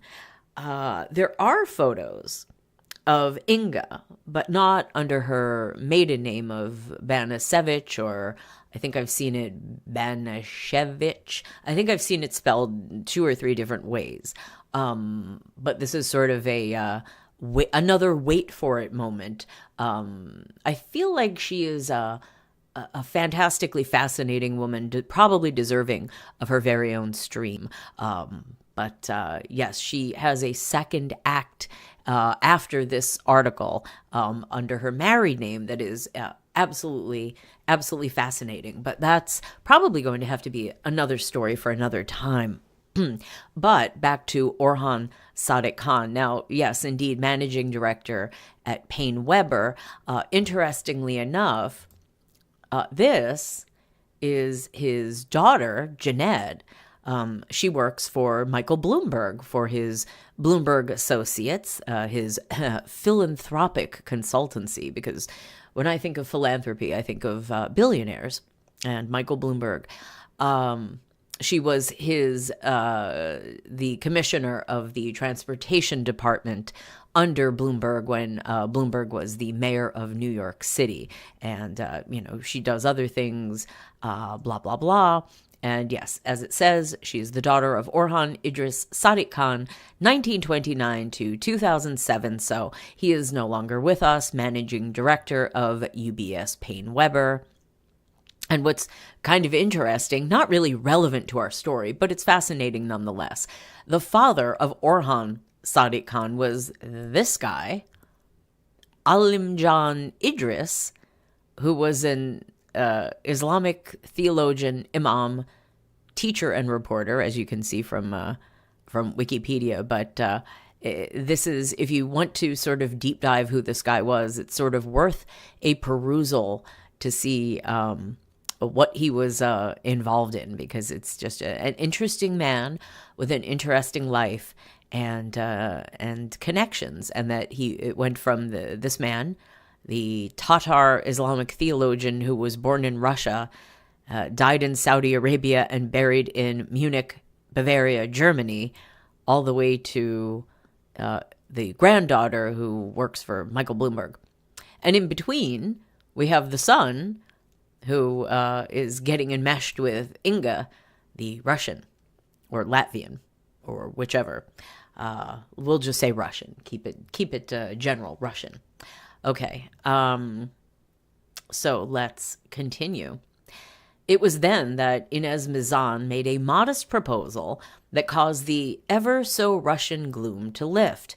If John Latanzio could sue her, Mizan said, why couldn't Banasevich sue Sadiq Khan? And just as Mizan had gone to the newspapers to force Latanzio's hand, couldn't Inga do the same to Orhan? Banasevich brightened. I can sue too, she announced.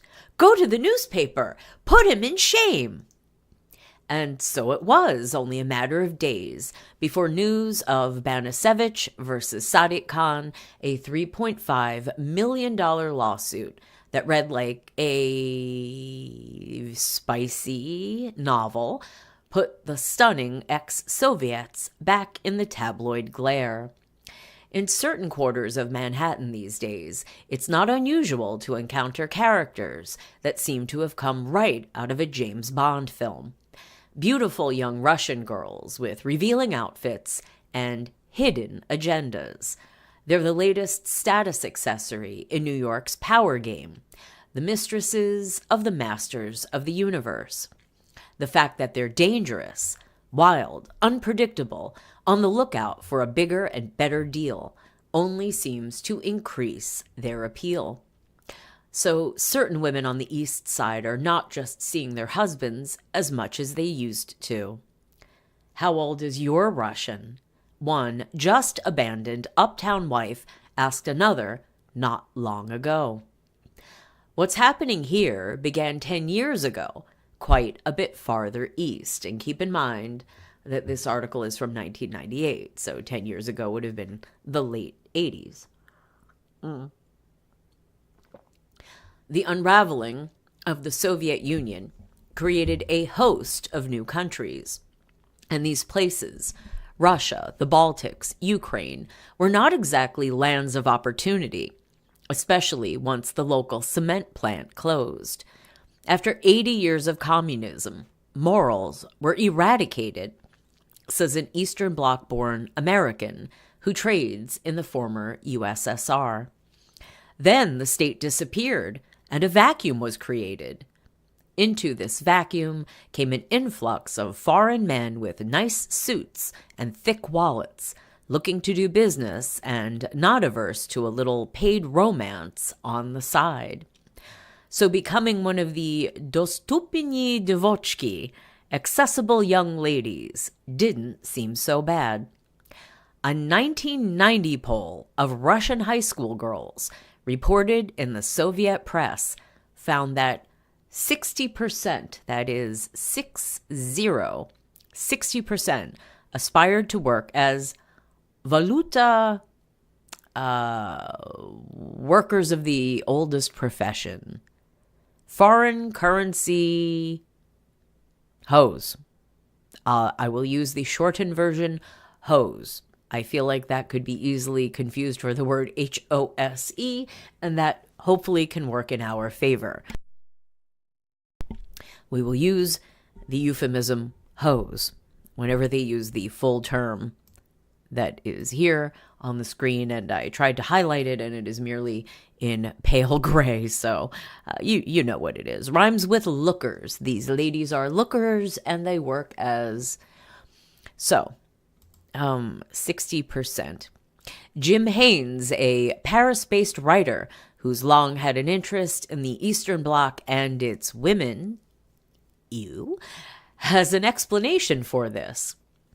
In the old days, there was not much one could do in Russia except spicy, intimate activity.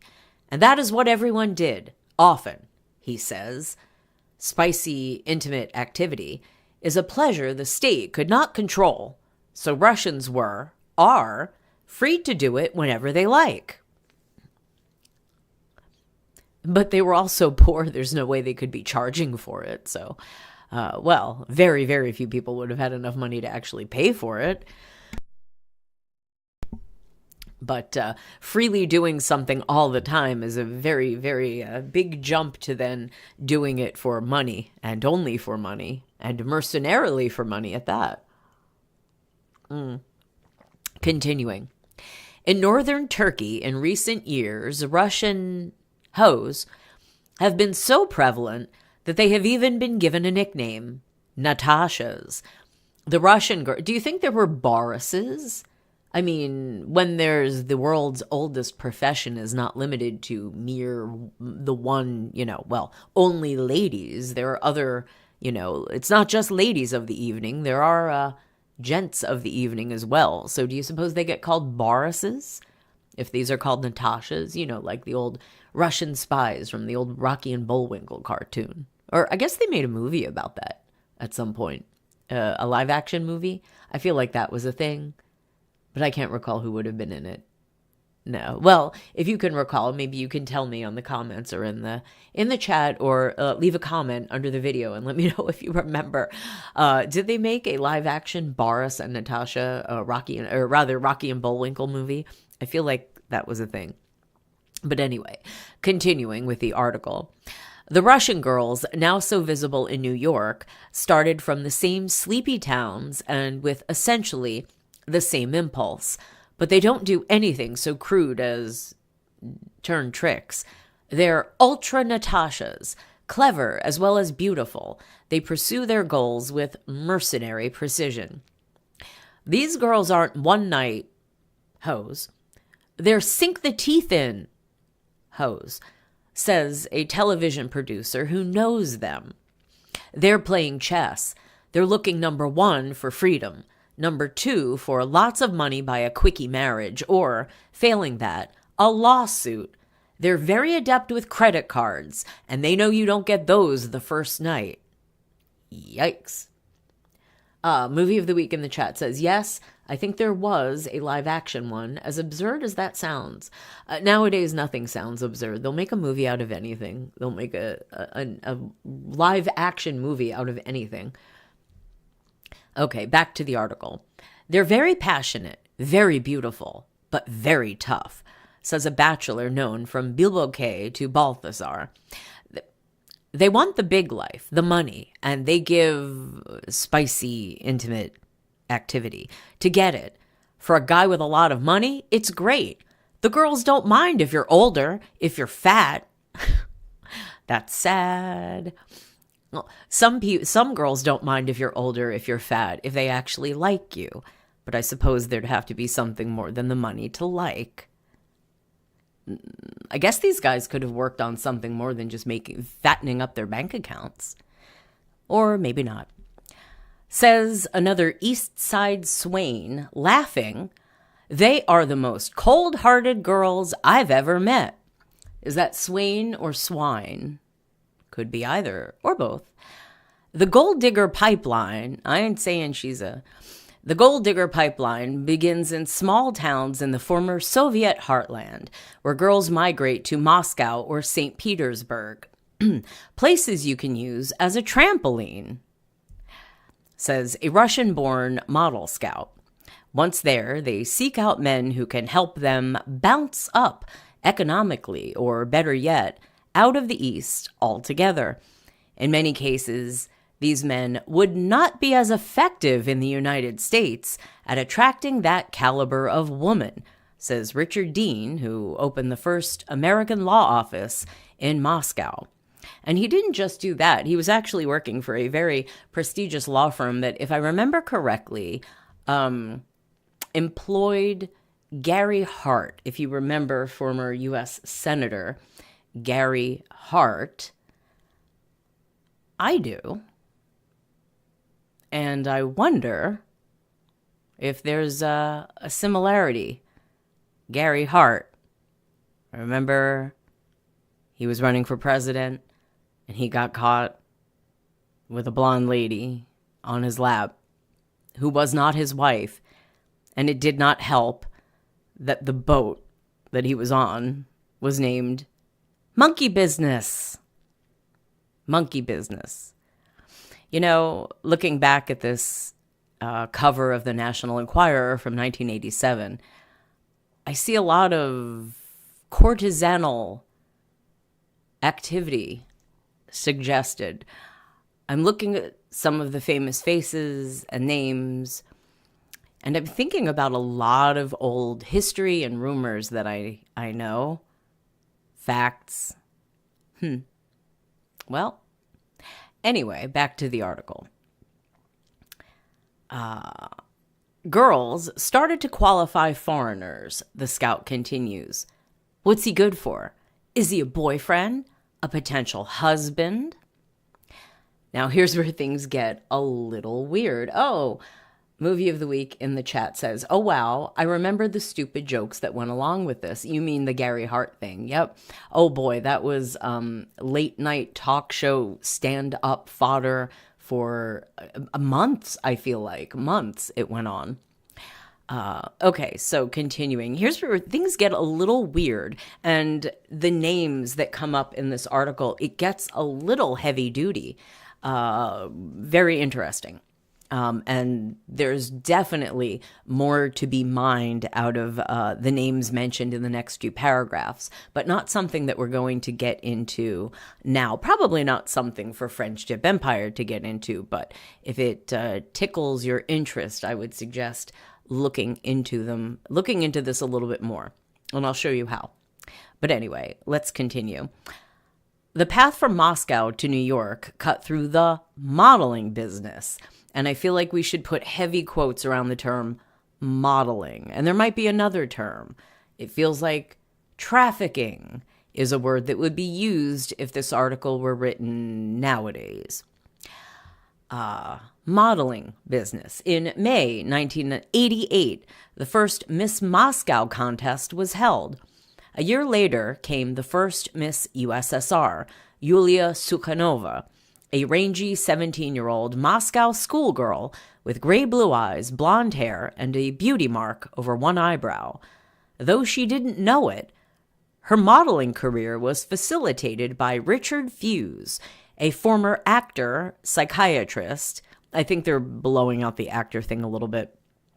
Pediatrician, congressional candidate, whistleblower, and entrepreneur who declines to comment on a published report that he has intelligence ties. So he denies that he's a spy. Well, let's look at Richard Fuse, shall we? Not deeply. We're not going to spend a lot of time on this, but notice this odd list: former actor, shrink, baby, kid doctor, politician, blah, blah, blah. Well, all of those terms are more fleshed out in something as basic as a Wikipedia article. I would recommend, if you really want to look into this, go ahead and peruse Richard Fuse's Wikipedia article on your own time. Feel free to dig into the sources. It says right at the top of his wiki, and yes, I know Wikipedia has mistakes, etc., but listen to what it says. Richard Carl Fuse, born December 12, 1939, is an American physician, inventor, and entrepreneur with connections to the United States military and intelligence community. And he holds a bunch of patents, including in cryptography, which is hand in hand with intelligence and spying. You might notice some buzzwords like Georgetown University, and it goes on. And if you even just look at the topics of the contents over here, I'm not going into it, but it makes for very interesting reading. And as another little point of interest, his son Joseph invented, or is credited with inventing, Suboxone. So there's that. And if you don't know what that is, it is the pain management things. It's also used for, substancey things that I don't want to get into because YouTube is a little sensitive about that. So anyway, I would recommend, if you're curious, look into Richard Fuse. He's a very accomplished and fascinating fellow. So, Fuse, who owned a company that did joint ventures in Moscow, was approached by the then Soviet ambassador to Washington, Yuri V. Dubinin, to set up a modeling agency to prepare the first waves of Soviet beauties for American commerce, which often meant substantial dental work, way to trash their teeth, and protect them from adverse influences and bad publicity like magazine spreads about their teeth, Fuse says. I don't think anyone was really terribly interested in their dental work, their teeth. But don't you find it curious that the Soviet ambassador to the U.S. approaches this guy who totally doesn't have any ties to the intelligence community and says, hey, we want to take these young girls and sort of put them out there as models in American commerce. Like, you want to do what? And why exactly? And if Fuse was allowed to do this, how was he not, or maybe he did, perhaps he did have to register as an agent of a foreign nation working to promote, I guess, then Soviet interests in the United States. Otherwise, I'm pretty sure you can get in trouble for that, criminal type trouble. But then again, not if you have the backing of, well, somebody who says that's okay. So, continuing, Sukhanova was the first of 10 girls he would oversee. But first he had to free her from the Soviet Union. He did it with the help of Mikhail Khodorkovsky, now one of Russia's oil billionaires, but then the head of the Komsomol, or Young Communist League, and beginning his business career in a computer venture with Fuse. Each time Yulia tried to leave, the Moscow City Council canceled her visa. Fuse reports. The hardliners were opposed. With Khodorkovsky's help, I escorted her to the airport and onto a plane to get her out. Soon she was meeting Miss America, Nancy Reagan, who I guess at that time would have been the First Lady of the United States, and Sting. Ooh, you mean former police frontman Sting? Yes, indeed. Shooting the cover of Details, that defunct magazine, and filming a yogurt commercial. That's when international model agents like John Casablancas started sniffing around Moscow like pigs after truffles. And I don't know, is it worth mentioning John Casablancas? Let's see if I can pull this up quickly on here. I'm not going to spend too much time, but let's just say that John Casablancas, who is no longer with us, the founder of the Elite Model Management, and perhaps at this point best known as the father of, yes, Strokes frontman Julian Casablancas, the band. John, let's see if his Wikipedia entry mentions his, maybe he wasn't, well, this kind of mentions it. John Casablancas and his first wife divorced as he was having a public relationship with Stephanie Seymour, the model, 16 years old at the time. Casablancas was frank about his preference for girls of only just legal age. Well, except legal age changes depending on where you are. And it seems as though John Casablancas maybe wasn't courting those girls too closely, if you catch my drift. And hey, in 1993, the 55-year-old Casablancas married his third wife, a 17-year-old, who won his elite modeling contest. Yeah. Well, there's some other unsavory stuff mentioned briefly in his Wikipedia page, and I'm sure if one goes to look for it, you can find even more unpleasant information, the details of, more details about it. And I remember, as a matter of fact, a book written by the author of this article, the New York article, that we're reading right now, Michael Gross. He wrote a book called Model about the modeling industry. And it is a dated book now, but very good and very informational. And the description of John Casablancas' relationship with Stephanie Seymour and how she would be, a teenager sitting at the breakfast table with young Julian Casablancas, who was at the time a child, but not so much younger than Stephanie as his own father. A very twisted scenario. And probably illegal at some point, but no one looked into it at the time, and there's no one to care about it now. And Stephanie Seymour, of course, went on to have a very interesting history of her own, dating Axl Rose a bit problematically for both of them, and then moving on to marry, is it Peter or Harry Brandt? Which is I think Peter Brandt, or is it Harry? I can't remember which is the father. They're the two sons. She had Peter and Harry, and one's a junior. I think Peter is Peter Senior, Peter Junior. I think that's right. And then was Harry the one that died? One of her sons died, unfortunately. But again, another story for another time. A fascinating story, but not for now. So let's get back to the truffle pigs in Russia sniffing after the impoverished young girls to turn them into models. As the Soviet Union crumbled, Yulia Sukhanova's Americanization was proceeding apace. She left her first agent Fuse and ended up in litigation with him over commissions. Her second agency, Click, soon became a sort of salon for Eastern Bloc model wannabes.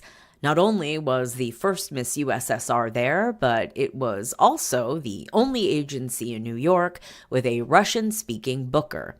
Ina de Silva would become the linchpin of the Ultra-Natashas circle. And if you were not here before the break, this is Ina da Silva in a photograph from 2006, 8 years after the article we are reading now. So that's Ina da Silva. She was born Ina Sokolovsky in Odessa on the Black Sea, where her family lived with 3 others in a communal apartment. Her mother was a department store buyer and her father an appliance repairman. But in Russia, everybody had to rely a bit on their wits, she says in a gravelly whiskey voice over a late lunch and brandy at 44. You couldn't survive unless you were doing something on the side.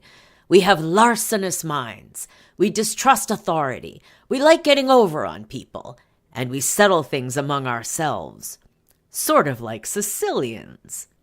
She laughs darkly. Da Silva learned about spicy, intimate activity early. Drinking and spiciness were the most important things, she says. The Sokolovskys moved to America when Ina was 12, first settling in a Coney Island project, then moving up island to Massapequa. In the 80s, after a failed marriage, Ina hit Miami's South Beach, where she married a Brazilian surfer, the eponymous Da Silva, and sold wholesale travel packages to fashion photographers. In 1990, Frances Grill, founder of Click Models, gave her a job as a booker. The young booker, a booker with a B, booker.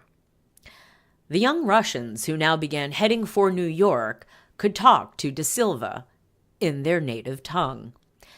Ina would tell them that the agency was interested, and they would just arrive, Sukhanova recalls. Imagine a girl from Moscow or a little town. She is in New York at the airport, and she's like, oh, I have no ticket back. So Ina had to bring them here and try to give them jobs. And I guess when they didn't work, I don't know. So yes, imagine a girl from Moscow, or worse, a little town, a little backwater town from the former Soviet Empire that's collapsed and, everyone's poor, everyone's scrambling around. And you're put on a plane to go to the U.S., and you don't speak the language, or at least not very well, and you don't have any money in your pocket, and you don't have a ticket back. And now what? Da Silva would arrange visas and get the Russians tested by photographers. They were very attractive girls of a certain kind, attractive enough to look like models in dark clubs, says Grill, who called them almosts.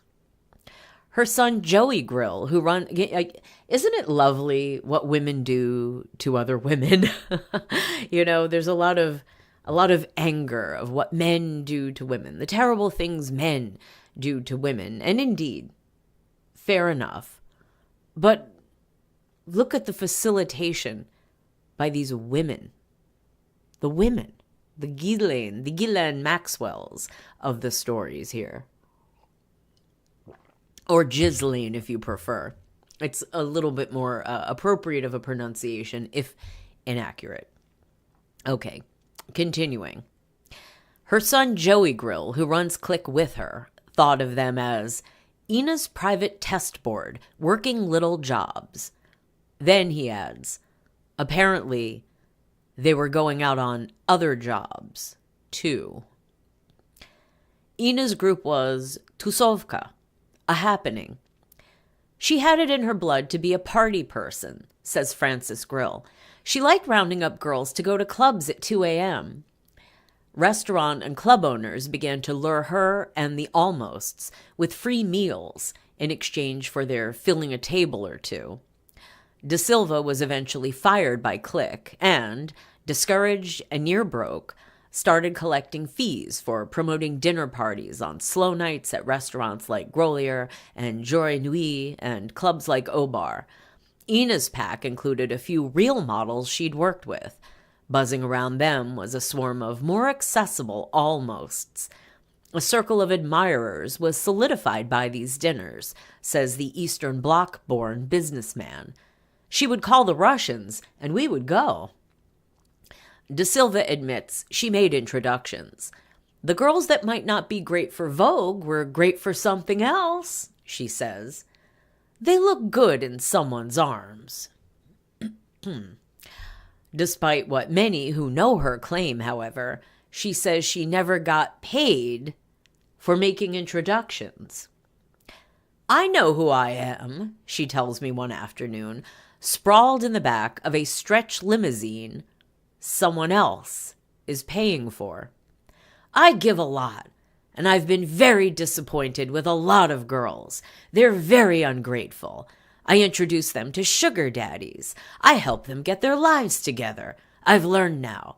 Do it and expect nothing. They live on Fifth Avenue, and I'm walking around with $300. De Silva sighs heavily. I kind of feel like introducing someone to what you call a sugar daddy sounds like you're admitting to a form of crime, but maybe not technically. If you don't take money, but if you do take favors, if you take stuff, it's still payment. Just because it isn't cash, it's still payment. It still counts. Well, anyway, continuing. I know it sounds naive, she says, but I can feel for these girls. I can guess the trauma they went through. A provincial girl, born in the middle of nowhere in the ex-USSR. Before she gets to the first big city, she goes through 100 guys. To get to Moscow, 300 guys. To get to the West, 500. They're links in a chain. You meet 10, 3 promise something, but you go through 50 before one comes through. Russian girls are so greedy because they're badly damaged. You meet them, and you can see the anger inside. I mean, is this like one of the most awful things you've heard?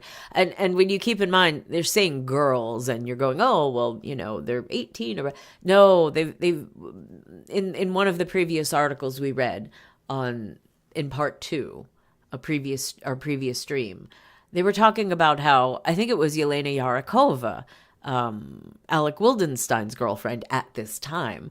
I believe it was she that they said was born on Sakhalin Island, which is like way in the east, and that she had come from there to Moscow when she was something like, it was a very young age. It was like 13 or 14. Maybe no more than 15. So when you're thinking about first big city, 100 guys, to get to Moscow, 300 guys. So let's say 400, and then you're talking about a 13-year-old, a 14-year-old, a 15-year-old. I mean, heck, would you wish that on anyone of any age, quite frankly? Just to try to have a better life? Okay, continuing. And Ina continues speaking. I remember watching girls at the bar move to the banquettes, and 3 weeks later, they'd have their first Chanel bag. De Silva continues, hastening to add, not the ones I was inviting, of course. But they were watching and keeping score. Russians are so competitive. Whose boyfriend gives them more? You got a bag, I got a car. I don't know. I suppose a Birkin bag could be an investment, but a car, well, unless it's a very special kind of car. Cars, as they say, depreciate. They lose money as soon as you drive them off the lot. I would tell, if you're going to be a gold digger, gold dig appropriately.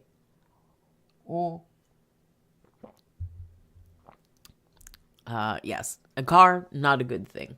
I mean, if you really want to ride, but then again, these are women in New York City. A car is, in many cases, a bigger problem to deal with than it is worth it, honestly.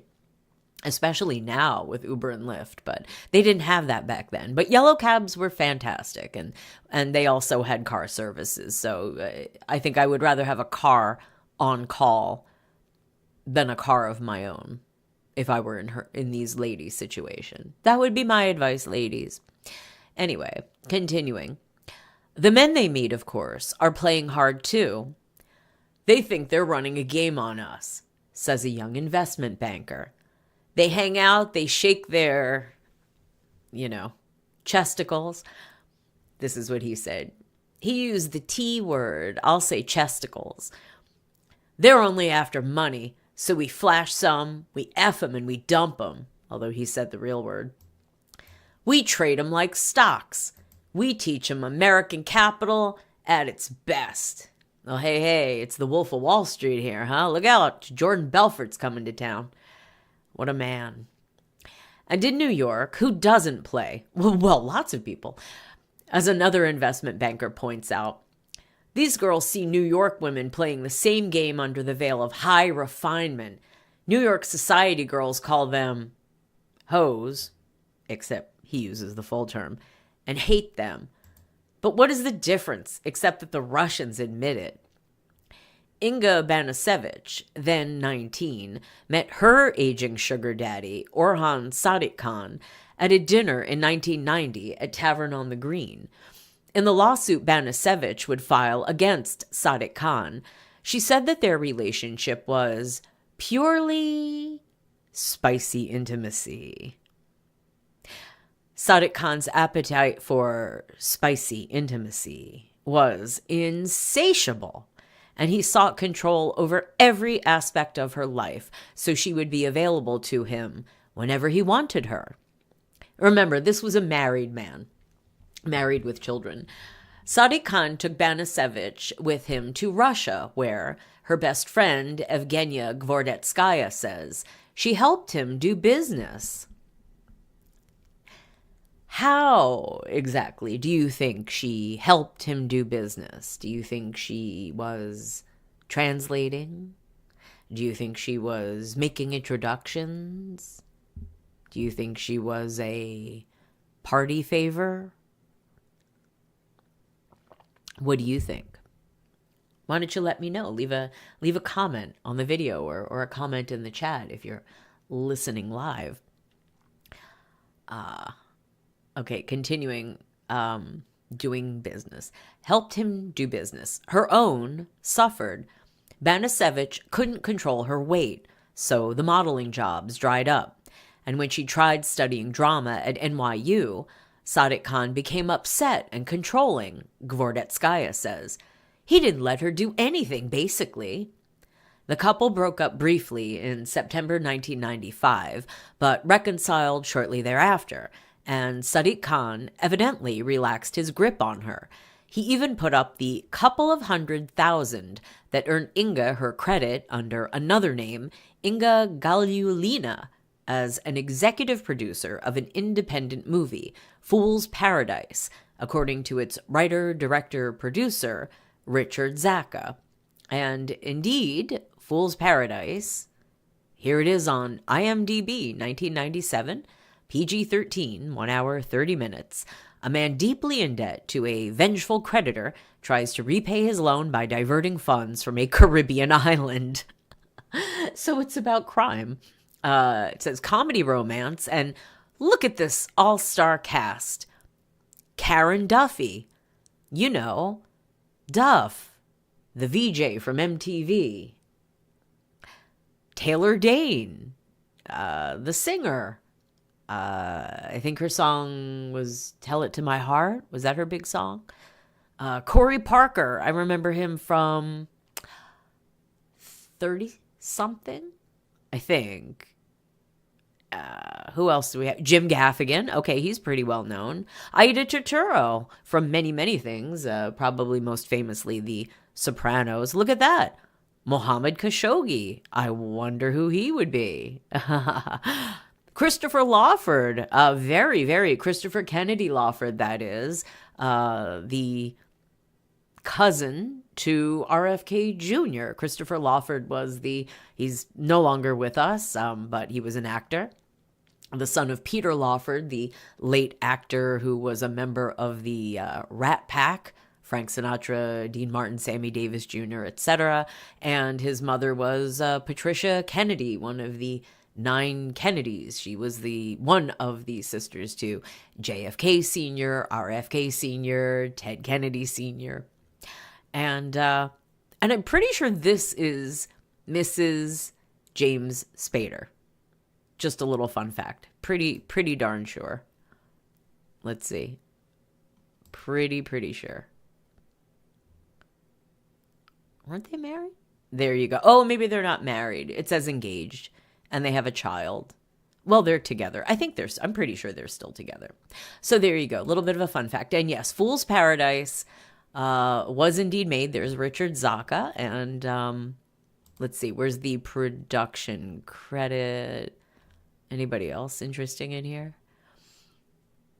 Oh, that guy got in trouble for some nasty stuff. He was a TV guy, and he got kicked off his show, I think, for some naughty stuff.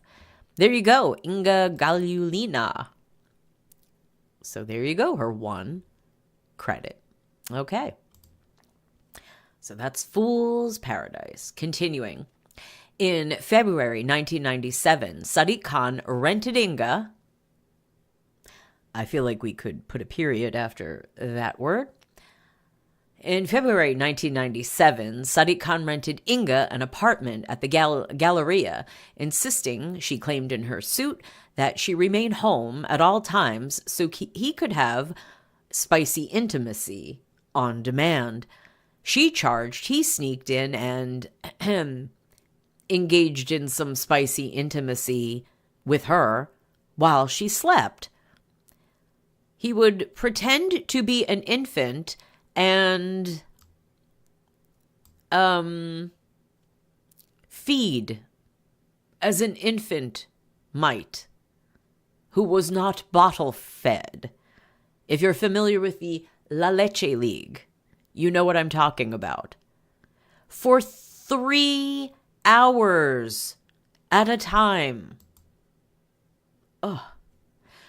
Begged her to procure other women for group spiciness, flew home from vacations just to have spicy intimacy with her, took hundreds of unclothed photos of her, asked her to describe spiciness with other men, and insisted that she have wild spiciness with him in his wife's bed in Greenwich. Ooh, that's massively... Well, I mean, this is all disrespectful to the wife, but in her bed.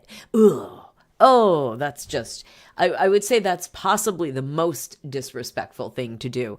But I think he topped it with this next bit of business, if true.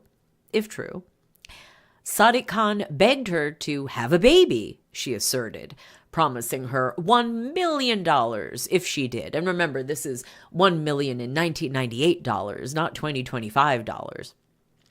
And repeatedly told her that he wanted to spend the rest of his life with her, and that if she remained with him, she would be financially secure for life.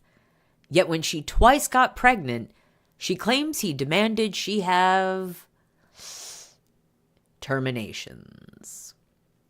And finally, when she again begged to work, she says he promised her $500,000 if she wouldn't. Sadiq Khan's lawyer declined on behalf of his client to comment. What she did is pure extortion, says a Russian model. She lived a free life. He was supporting her. She didn't want a career. These girls don't work 9 to 5. It's not their thing. Finally, in February, Banasevich's complaint concludes. Sadiq Khan abruptly terminated the relationship, telling her he was through with her. Curiously, Gvordetskaya disputes that, saying Inga broke up with him.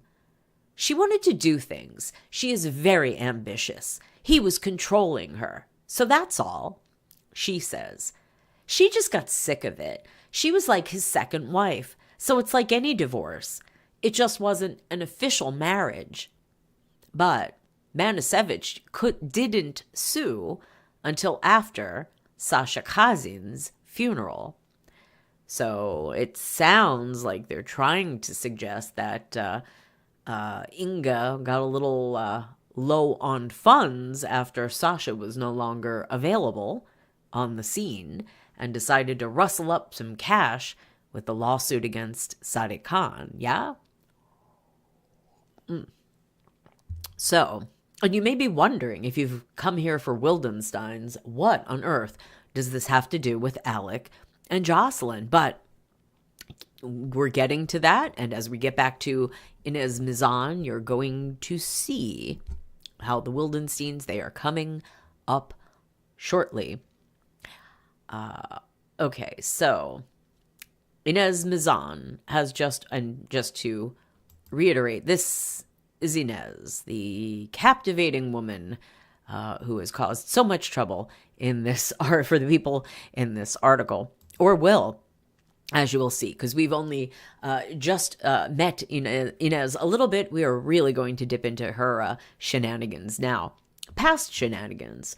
I do not know that she's involved in any shenanigans now. Okay, so Inez Mizan has just one brief scene in her only movie, Inside the Gold Mine. But it's a doozy, opening a story that revolves around her character's forcible unaliving. We're going to use that term. She plays a Russian named Scarlet Rider, who's seen in a belly-button-bearing, black lace-trimmed top, talking between kitten smiles to Josh Evans, who both made and starred in the film. And if you are not familiar with Josh Evans, it is helpful to put him into context. So, here is his Wikipedia page. Josh Evans, born 1971, filmmaker, screenwriter, author, actor, best known for his role in Born on the 4th of July. He was also, he was in the movie The Doors, starring Val Kilmer. Keep that in mind, because Val Kilmer's name is going to come up in just a little bit. And more importantly, the thing to know about Josh Evans is that he is the son of this guy, Robert Evans, the it says American film producer. He was also a movie executive, a fascinating individual who will come up again and again. He is a little bit of a touchstone on people and events that we will be covering on Friendship Empire. Many, many things that we are going to be covering in the future. But suffice to say that he was a bigwig in Hollywood. You would know him best, as you can see right here, for being behind very, very big popular movies. The Godfather, I guess, being the biggest. And Josh Evans' mother is Ali McGraw, the former model, actress, I guess best known for Love Story, with the movie with Ryan O'Neal. And then I guess she's kind of personally best known for leaving Robert Evans for the actor Steve McQueen. And they had a hot romance, marriage, but yes, a hot romance. Did he leave his wife also? I think they left their, this is well before my time, but left their significant others to be with one another after, I thought it was co-starring in, I think it was The Getaway. Yeah, that film. So anyway, just to put into context who Josh Evans is and to give you the visuals. Okay, so here is back in the day. This was Ali McGraw and a relatively young Robert Evans. Not as young as he was when he was an actor, but the age he was at when he was producing films and I guess being an executive. And then here is a photo from, this has got to be the 90s or approaching the year 2000. And that's Josh Evans, Mom Ali McGraw, and Father Robert Evans. And wow, the family that hits the tanning beds together is the family that stays together, keeping in mind that Ali McGraw and Robert Evans had been divorced for quite some time at this point. And I think if I sniffed this photograph, my heart would explode. And if you don't know what I mean by that, I'm pretty sure Marius Borg-Hoiby does. So anyway, that's Josh Evans, although I'm sure he does not look anything like this now. Well, somewhat like it. It's still his face. But anyway, he's a much older gentleman. This is probably a 20-year-old photograph. So that's who Josh Evans is. And, oh, whoops, and there's Jocelyne. We went from Josh to Jocelyne, but we want our article back. So keep in mind that's Josh Evans, son of Robert Evans and Ally McGraw. So he made and starred in the film, and then Inez, playing Scarlet Rider, says this. "Want me to take you home?" she asks him. "You scared? Don't be scared. I'm just a hoe." Well, it's not hoe, it's a different word, but you can see on screen if you have eyes to look. "Don't talk like that," Evan scolds her. "I don't like hoes." Except he says the word that starts with the W. "I bet your mother is a hoe too," Mizan says. "Don't talk about my mother," Evans snaps back. "You're an effing hoe. That doesn't make my mother a hoe." Except he used the real language. "We're all hoes," Mizan concludes. Now, I wonder, did his mother watch this movie where he's insinuating she's a hoe? 3 years later, Evans says, "I thought she was perfect for the part." Yep, I think so too. Mizan comes from a little town outside Riga, a small place, even for Latvia, says a Latvian. She married a man named Brujica, but ran away to Moscow at 19 to seek her fortune as a dancer. Her next boyfriend was a Moscow gangster, now dead. She would later describe him as a man who would hand her stolen credit cards and passports and say, "Go get some Armani." Inez wasn't content as a mafia mall.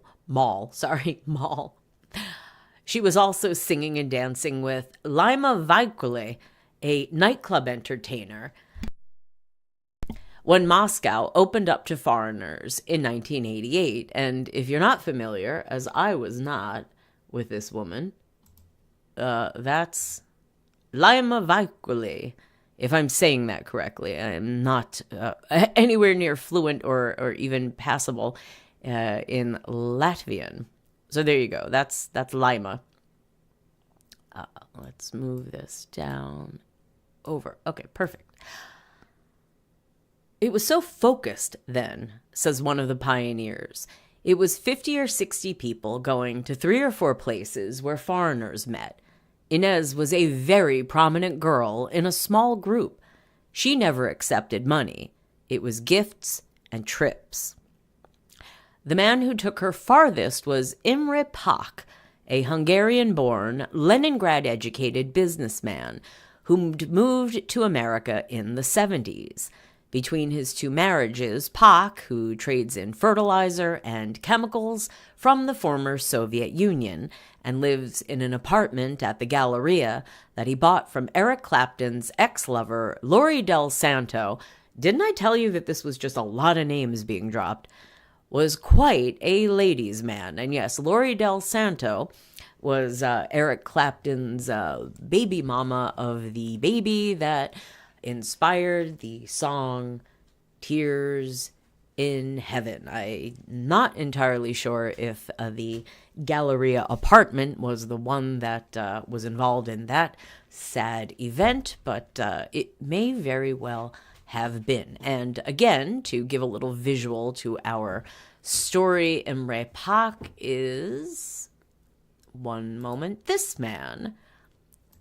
This very elegantly dressed man with his order of something, some kind of award, and that would be his wife, who looks like she got off of marching band duty, perhaps. Or maybe she's inspired by Cossacks, I'm not sure. But anyway, look at them, aren't they impressive? So that is the Imre Pak who we are speaking of. Pak declined to speak on the record, but according to several acquaintances, he brought Mizan to Paris, sponsored her for a U.S. visa, and then paid for her East Side apartment. She called him her manager. Well, that's a term that is used by a lot of ladies who are supervised by a gentleman who sponsors them, gives them money, and then expects them to earn a commission, earn the money back. You get the drift. So, if Pac had feelings for her, that didn't stop Mizan from walking into New York clubs, she would boast, picking out the hottest guys and taking them home. One choice became her second husband, David Townley, a model and California surfer who just hit town from Milan. Townley refused to be quoted, but a source quite close to him told his story. Townley, who thought Mizan looked like Paulina Porizkova,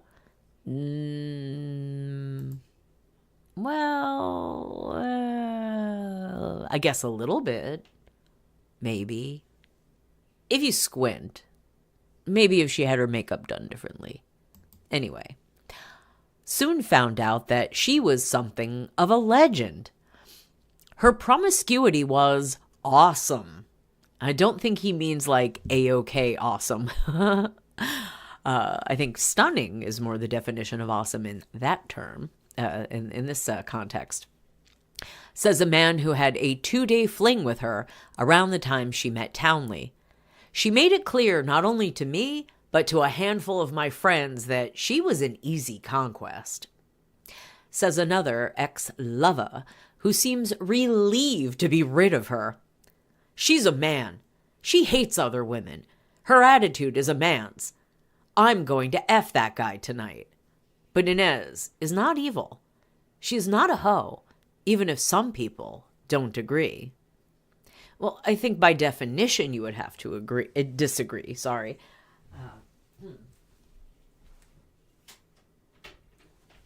Okay, continuing. Let's see.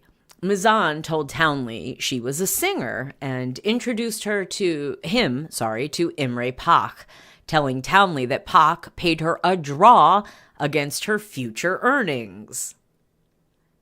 But once Townley and Mizan got together, she was on her own, and the ensuing affair left Townley penniless. When she was tossed out of her apartment, or at least said she had been, he let her move into his sublet. Then he took her home to Malibu.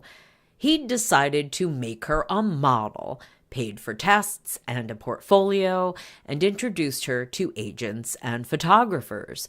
After a month in Malibu, she gave Townley an ultimatum.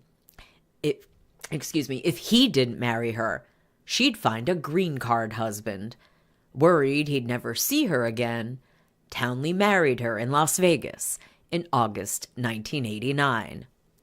And again, I will reiterate, a little PSA, a public service announcement from Friendship Empire. Do not, I repeat, do not get married in Las Vegas.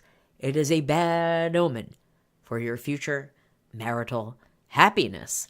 We've seen it time and again, and I guarantee we are going to see it as we continue doing streams. After the wedding, Mizan was nice enough when they were alone, but around other guys, she'd be impossible, treating Townley like furniture. She spent his modeling money as if it were water, dragooned him into driving her everywhere. When he went to Milan to model for 2 months, he kept hearing reports from home about his wife's wild behavior. In June 1990, he flew home and told her he wanted a divorce. Townley didn't see her again until her new boyfriend called him a year later. Her green card application had hit a snag. She was going to be deported unless he came to court and convinced a judge their marriage was for real. Townley didn't want to go, but she had all his furniture, and he wanted it back. When they started bickering over where honeymoon pictures were taken, the judge said, "You were married, all right." Mizan got her green card. Townley, now a waiter in Hawaii, never saw her again. Mizan's new boyfriend was TV actor and former Calvin Klein model Justin Lazard, son of ABC foreign correspondent Sidney Lazard, grandson of the founder of the Lazard Frere Investment Bank. After a long romance and a brief engagement, Mizan returned to New York in 1995, but she kept her Lazard connection, moving in with Justin's parents and holding on to his checks and one of his credit cards, which she used to pay her rent and buy a VCR. That's how dated this article is. 1998, buy a VCR. Well, I guess that would have been prior to 1998. I mean, after all, you would have had a DVD player by 1998, no? So this is 1995, a VCR? Movie of the week in the chat. Wow, he ended up a waiter. Well, this is, over 25. This is a it's like 26 and a half year old article. So in 1998, he ended up a waiter. I have no idea what Townley has done since then, possibly still surfing. I feel the man has suffered enough, and I don't wish to drag him more into this than I feel like bad dredging up whatever he's moved on to. Hopefully a happy, healthy, successful life, and having put Inez far, far behind him. A bad moment in his life, a lesson learned perhaps, and hopefully nothing more than that. But yeah, Justin Lazard, though, we're going to look at him, where he ended up. Just to give you a heads up, it's not good. Yeah, so she breaks up with him and then moves into his parents' place. These are very tolerant parents. Lazard wouldn't comment, but a friend of both says he wanted her to know that no matter what, he'd be there. Despite Lazard's loyalty, Mizan was playing the field again. She telephoned a friend one day and said, "If Justin calls, last night, I slept at your place." And Justin Lazard. So if you're not familiar with Justin, this is his IMDb page, and I have no idea what this probably very bad movie is. Molly Ringwald. Okay, I would like to stop this, but I'm afraid it's going to pop it out or start playing the sound if I actually do anything. But this is Justin, and most of the photos, at least half the photos here are like him making out with someone. He was in Species 2, Universal Soldier: The Return. Yeah. So, In the Heat of the Night, Miami Vice. Okay, everybody was on Miami Vice at some point, it seems like. So anyway, there is his, these are his acting credits. He's also got a writer credit and some production credits here on IMDb. So this is indeed, this is Justin Lazard. I can't find they don't have a great photograph. I think that's him in the background right here. Oh yeah, Michael Madsen. Okay. So, excuse me. So that's Justin Lazard. And what happened with Justin? Well, what happened with Justin is Lakeport Police Department, Lakeport, California. And this is also mentioned on his Wikipedia page if you go and look. March 10, 2010, public notice of wanted subject Justin Force Lazard. And yes, the dates add up. If you can't tell by the picture we're about to show. What is he charged with? Well, I'm not going to read all of these words. He has 3 counts against him. Lewd conduct in public, indecent exposure, and bothering a child.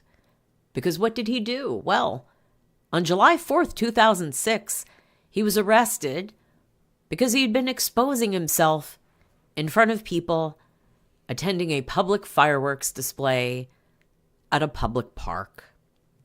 Yes, and From what else I read, he tussled with the police who tried to arrest him and got tased. And this appears to be his mugshot. Yes, booking photograph from 2006. So I would have to say that ending up a waiter in Hawaii is certainly doing better than how Justin Lazard ended up. I'm assuming that maybe some substances were involved in his actions that day. Unfortunate, but it seems he's kept himself out of trouble, or at least this kind of trouble, official trouble, after this point. So let's congratulate Justin in staying crime-free as far as we know, arrest-free, and hopefully anything else free.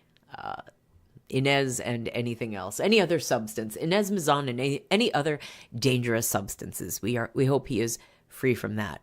This is just the show of scary faces. We've been dealing with a lot of scary pictures. Okay, so let's get back to our article because we are right about to come into the Wildensteins. We're getting there. Okay, Mizan continued her modeling career, but the work was sporadic. She switched agencies to Ford. There's the Ford Modeling Agency again. Inez is a really fun-loving, great girl, full of life, and it came across in her pictures, says Katie Ford. But she was not a serious model. Within a year, she was gone. She kept collecting admirers, though, among them several megabucks Manhattanites, a few sons of, like Anthony, son of Bob Guccione. And I guess I have to explain at this point who the heck that would be. Well, Bob Guccione was the founder of a spicy magazine. Am I even allowed to talk about this? Okay. Well, yeah, I could say Penthouse. I mean, that's not in and of itself going to be problematic for YouTube.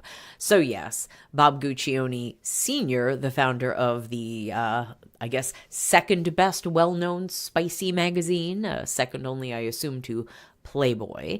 And you might also possibly be familiar with his son, Bob Guccione Jr., who founded the magazine Spin, which was not about spiciness. It was about music. I don't even know. I guess that's still online. I think that's still an online entity.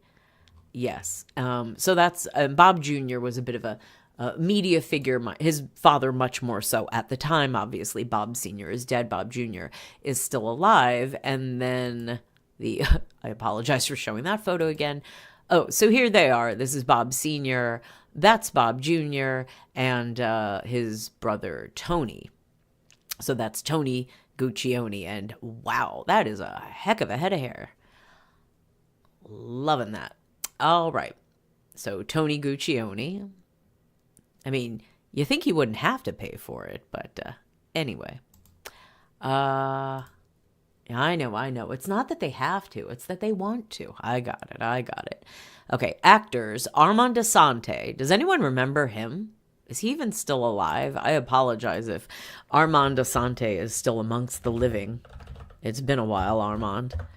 What do you mean no results found? I didn't spell it wrong. Okay, there we go. Here we go. Armand Assante. You probably know who he is. You've probably seen him in, let's see. Oh, these are not his best credits. The gaudy 1996 TV movie is not his best credit. And I can't imagine Judge Dredd is either. But whatever. Armand Assante. He, is this guy. You probably recognize him. And who else? Val Kilmer. Well, we just mentioned him earlier because he starred in The Doors along with Josh Evans, who we mentioned before. And I really hope everyone knows what Val Kilmer looks like. But, it did occur to me, and I'm sorry to have to go there, but it did occur to me that poor Val here, is suffering from a little throat problems. I think he has a throat cancer situation. And it reminded me of Michael Douglas, who had a throat cancer situation, and they blamed it on a certain activity. And I'm wondering if Val, being involved with Inez, might have had a similar problem. Well, anyway, back to the article.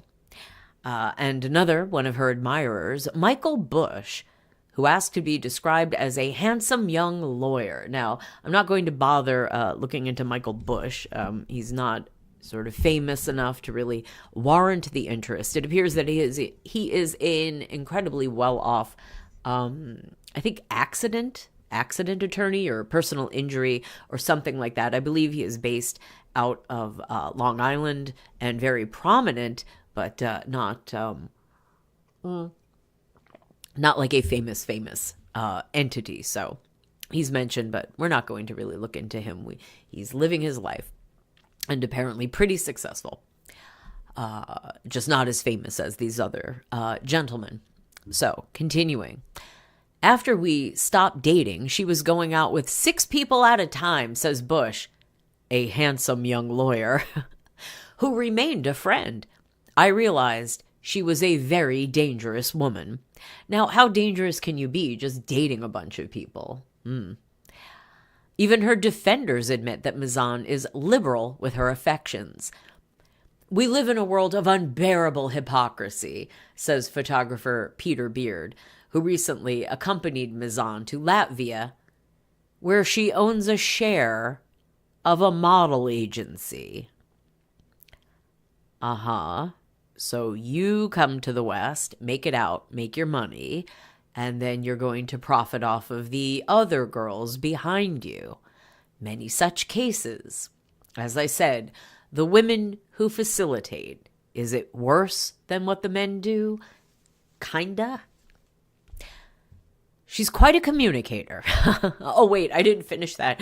Yes, model agency. So Peter Beard says, when Inez is friends with 2 or 3 people at one time, it's not cheating. It's just communicating.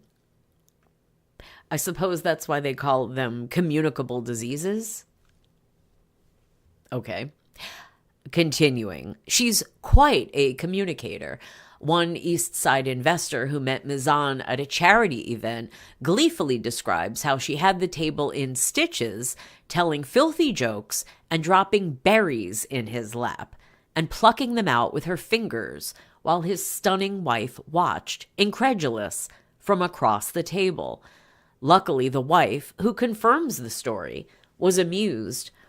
I've never seen you stay at a dinner so long, she told him. Another rich young man met her at a luncheon, where she asked if she could join him and his friends. Her car had been towed, he recalls. She tried to come with us, so we'd get to... Sorry, let me start over. She tried to come with us, so we'd go to the impound lot to help her get her car out. When I wouldn't, she said, "You want to make spicy with me, don't you?" I haven't seen her since. He laughs. I think we left it open.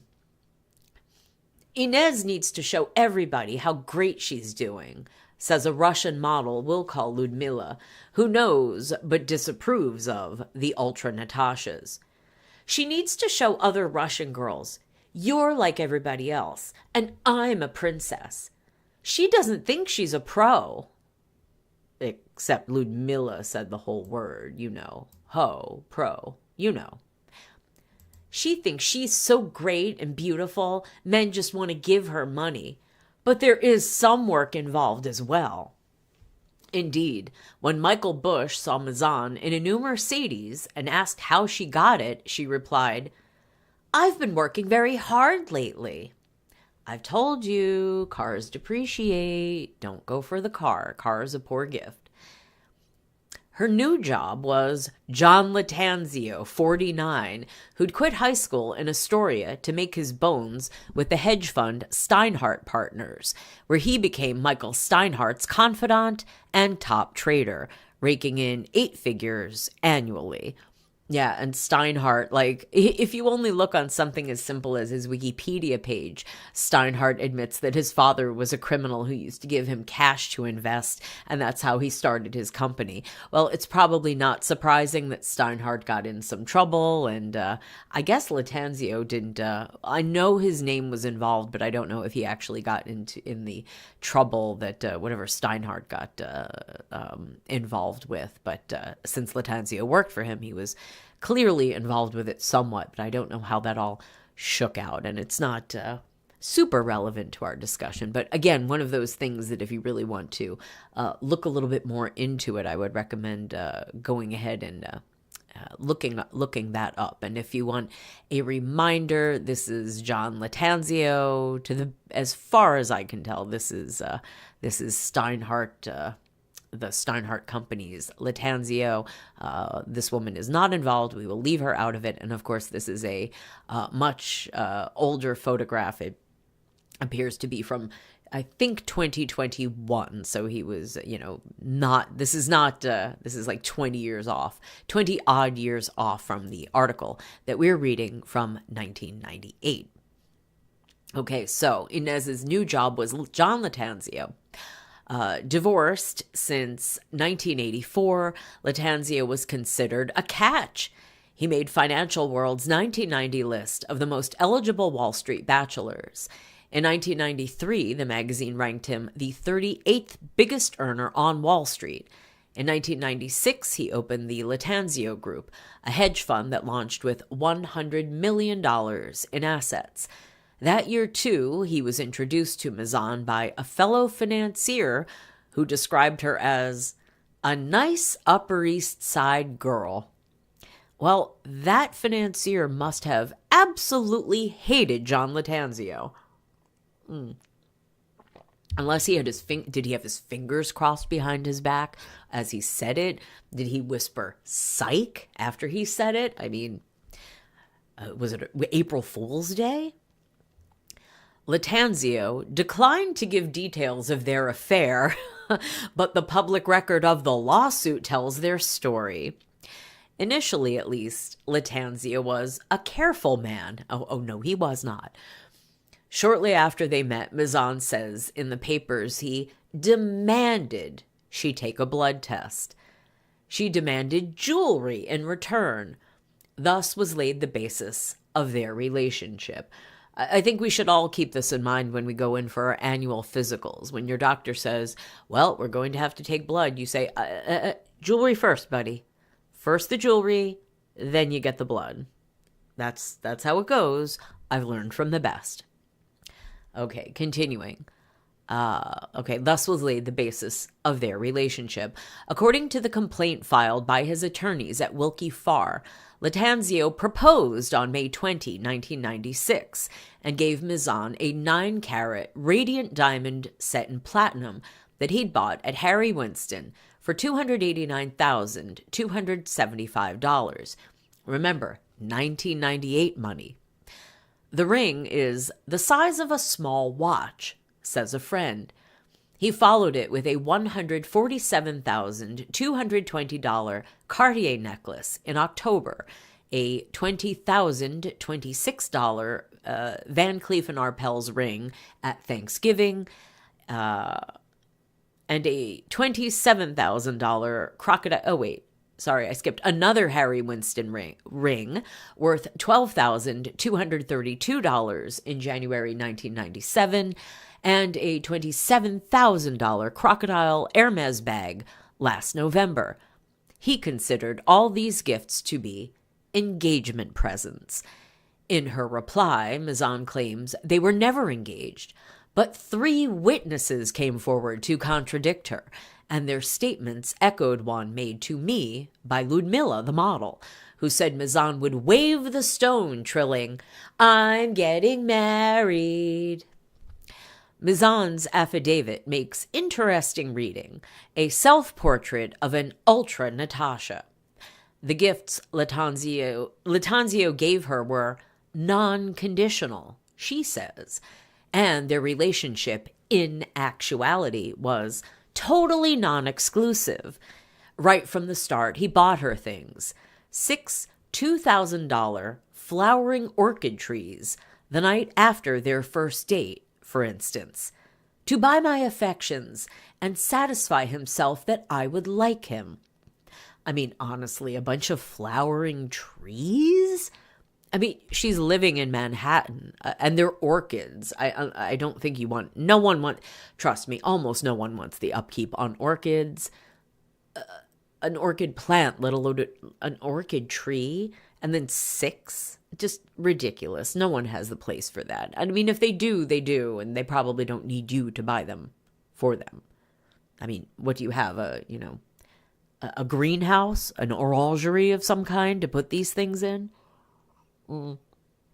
It's like they say, don't bring people flowers as a gift unless you have them in a vase already, because no one wants to run around looking for a vase to put the flowers in. It's inconvenient. So if you're going to give the gift, make sure you have some place to put the recipient has some place to put them. I'm sure she didn't have any place to put those trees. Okay, so continuing. So he bought her these things. Then he'd claim she didn't, meaning she didn't like him. Start an argument and buy her more in apology. He spent $3 million on her in all, she thinks, on her credit card bills, rings and earrings from Tiffany, a Fendi fur, and a Mercedes, when he wasn't routinely behaving in a way that evidenced his own insecurity and obsessive behavior. And so, despite all the gifts, he made it virtually impossible for us to have a healthy and happy relationship. The date Lattanzio put on their engagement was nothing more than the last of many bust-ups and reconciliations. He expressed his unhappiness with the fact that we were not seeing each other, and just happened to buy her a $300,000 ring the next day. His claims that they were engaged only prove that he was scheming to set up a scenario whereby he could sue me. They had a terrible argument and broke up again in mid-October, but a month later he asked her out.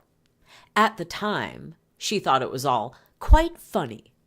In mid-November, that changed. While I was out of town, plaintiff broke into my answering machine without my permission and listened to my messages. Mizan's affidavit continues. What he heard convinced him that Mizan was sleeping with another man. When she telephoned to say she was coming home, he called her a effing hoe. Except, he said the whole thing. And, the version of hoe with a W. And demanded the ring back. Then, she charged, Lattanzio had her followed. She insinuated that he had mob connections and would not hesitate to use them to harm me. He broke up with her late in November, and Wilkie Farr sent her a letter on November 26, demanding the engagement ring. When Mizan offered to sell the ring back to him, Lattanzio's lawyers responded with the lawsuit, demanding she return not only what he wanted, the ring, but also another $200,000 in gifts. A few days later, Mizan told Lattanzio she'd raised funds to hire an attorney by selling some of the contested jewelry. But according to others, Mizan didn't pay for her lawyer. Someone else did. As we'll see, Mizan has a knack for turning up in the most interesting places. I fell in love with her, John Lattanzio told me. I made a mistake. If I have any regret, it's that I asked for the ring back. The ring was a symbol of love. I don't regret falling in love. What a simp. What a simp. I don't understand. How can you be a master of the universe and be this silly, simping for a lady who has no regard for you, no regard for anyone? I would dare say no regard actually for herself. But all of them, Justin Lazard, this guy, Latanzio, Alec Wildenstein, Sadiq Khan, all of them just simping like crazy for, well, women that ultimately are, well, fairly interchangeable, as they themselves, the men, prove time and again. But, oh well. Okay, so here we go. We're about to hit the Wildenstein, section of our story. So continuing. The funny thing is, he may not have been wrong to fall in love. Well, no, he was quite wrong. That's demonstrable. It has been proven. This is the evidence. This is the proof. For Russians, dreaming is easy, says the model scout. What is lethal about them is that when they are going after you, they convince themselves for a second that they really love you. There may be another lover coming to see them when you turn the corner, but at that moment, they love you. That's what makes them so effective. Or sociopathic. You be the judge. You take your pick. As Latanzio's relationship with Mizan crumbled, she suddenly popped up at the epicenter of the juiciest divorce in years. Wildenstein versus Wildenstein. In June 1997, the Russian Malloy column in the Daily News, and for anyone who doesn't remember, Russian Malloy were the Daily News, equivalent to Page 6 in the New York Post. George Rush and Joanna Malloy. Column in the Daily News. And George Rush actually was the author of that Vanity Fair article that we read at the top of the stream. And if you have come in late and you want to hear us go through that, just scrub back and you can watch/listen to that. Okay, so the Rush and Malloy column in the Daily News reported Alec Wildenstein's desire to divorce his surgically altered wife, Jocelyne. Then, last September, that would be 1997, she and her bodyguards allegedly found him in bed in his family's townhouse with a young blonde, at which point he pulled a tool of bang bang, no, not the one in his pants or bathrobe, and was arrested. Speculation on the blonde's identity was intense and quickly focused on Yelena Yarikova, born in poverty on Russia's remote Sakhalin Island near Japan. Wildenstein had indeed fallen head over heels for her, but it wasn't Yarikova in the townhouse, and when she read the reports, she was said to be so furious, Wildenstein had to buy her a Mercedes to placate her. Again, I would go for jewelry over a car if you want an item along those lines, but Movie of the Week wrote in the chat, he pulled a jammy. I think the term jammy was even outdated for 1998, was it not? I feel like that's more late 80s, early 90s, but I do appreciate you bringing that term back. I have not heard that in forever. I don't think I've listened to, not since possibly the last time I listened to the Beastie Boys' License to Ill album. Okay, continuing. Jocelyne Wildenstein would soon say she was 99% sure that the mystery girl was Mizan, not Yarikova. But now, an American woman has told a friend that she was with Alec that night, that he'd ensured they weren't seen by the townhouse staff, that earlier in the evening she saw the, well, jammy, as Movie of the Week has termed it, that he was well aware his wife was coming, indeed had been in contact with her driver, and that he'd given the girl a drink she believes was, she thinks he slipped her a Mickey, that he put substance, an inappropriate substance in her drink.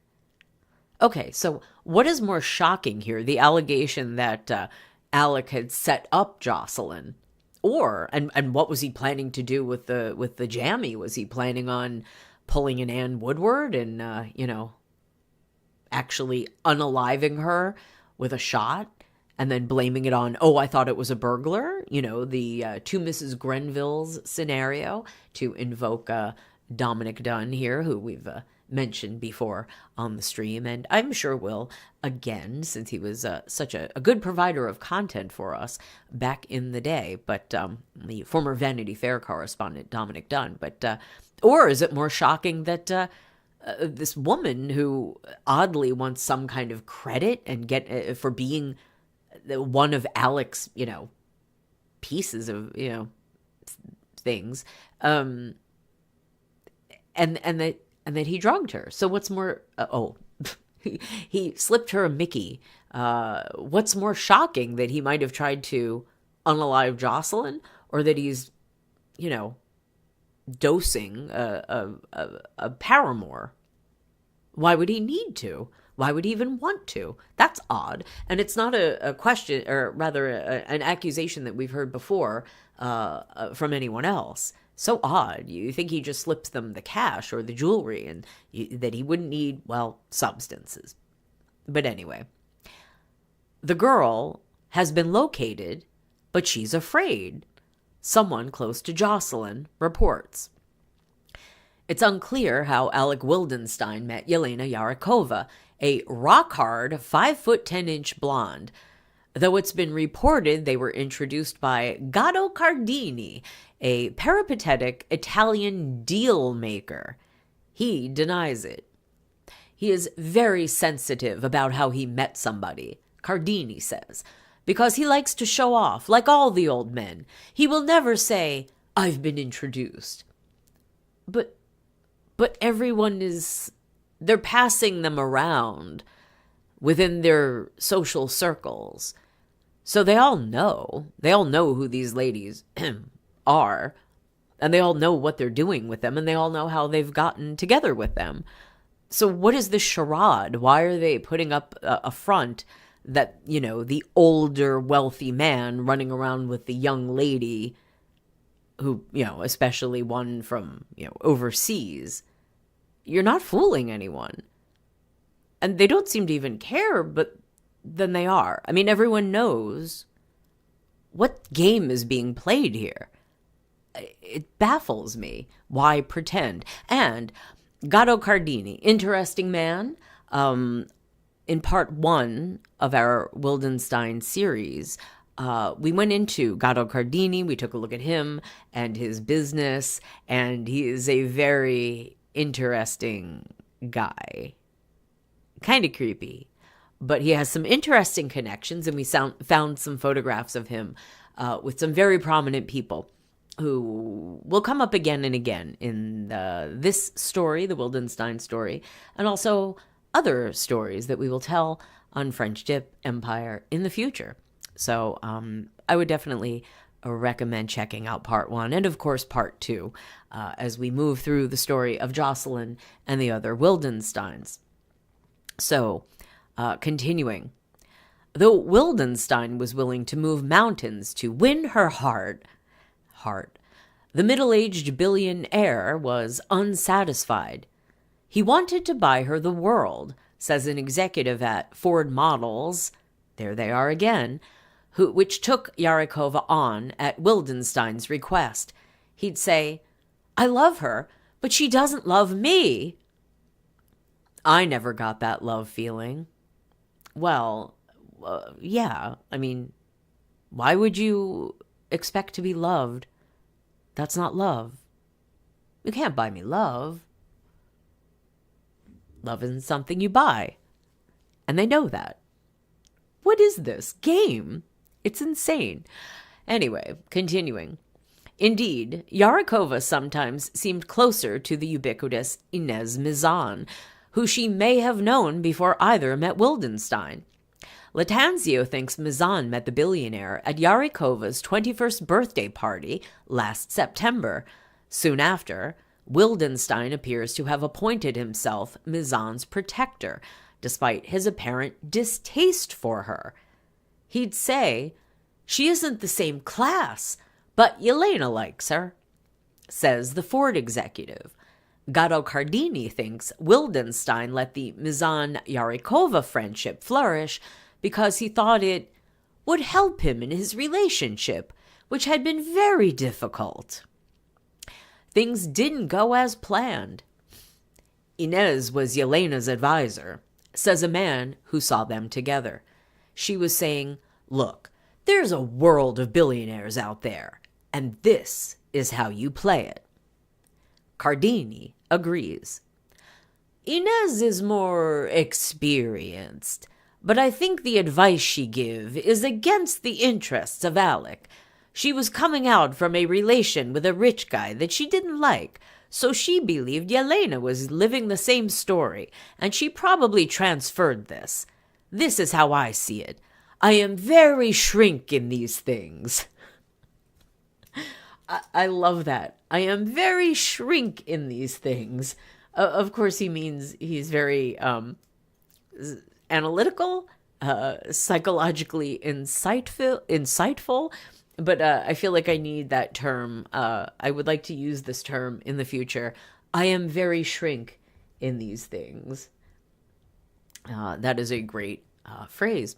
Okay, continuing. In any event, at 11:45 a.m. on December 5, the detective who served Mizan with a show cause order in Latanzio's lawsuit found her, clad in a robe, in Wildenstein's suite at the Four Seasons Hotel. According to people close to the case, Wildenstein also suggested Mizan use his lawyer, Raoul Felder, and even paid her legal bill. Felder did not respond to two requests for an interview, but denies any Wildenstein role in his representation of Mizan. Wildenstein, Yarikova, and Mizan didn't return calls. And I just want to show you this photograph because I think it's amusing. This is a photograph of, that's Raoul Felder. And this apparently is Brian E. O'Connor and another attorney. And it says, lawyers Brian E. O'Connor left, representing model Inez Mizan, and Raoul Felder, representing John Latanzio. And I'm wondering, did they get the representations mixed? Or did something else happen? And maybe at another time on a future stream, we will look a little bit more deeply into Inez and Inga and their lawsuits and the... we're definitely going to look more into Inga, who we mentioned earlier, Inez's good friend, because she actually goes on to have a very interesting story. I will give a little bit of a tease of that at the end of our article here. I will give a tease for future stream full of interesting details. Movie of the Week writes in the chat, those are two not photogenic guys. Well, first of all, Movie of the Week, we can't all be supermodels, can we? And I think many of us would not want to be, at least not after learning everything that we've learned about this industry. But these are attorneys. They are not meant to be photographed.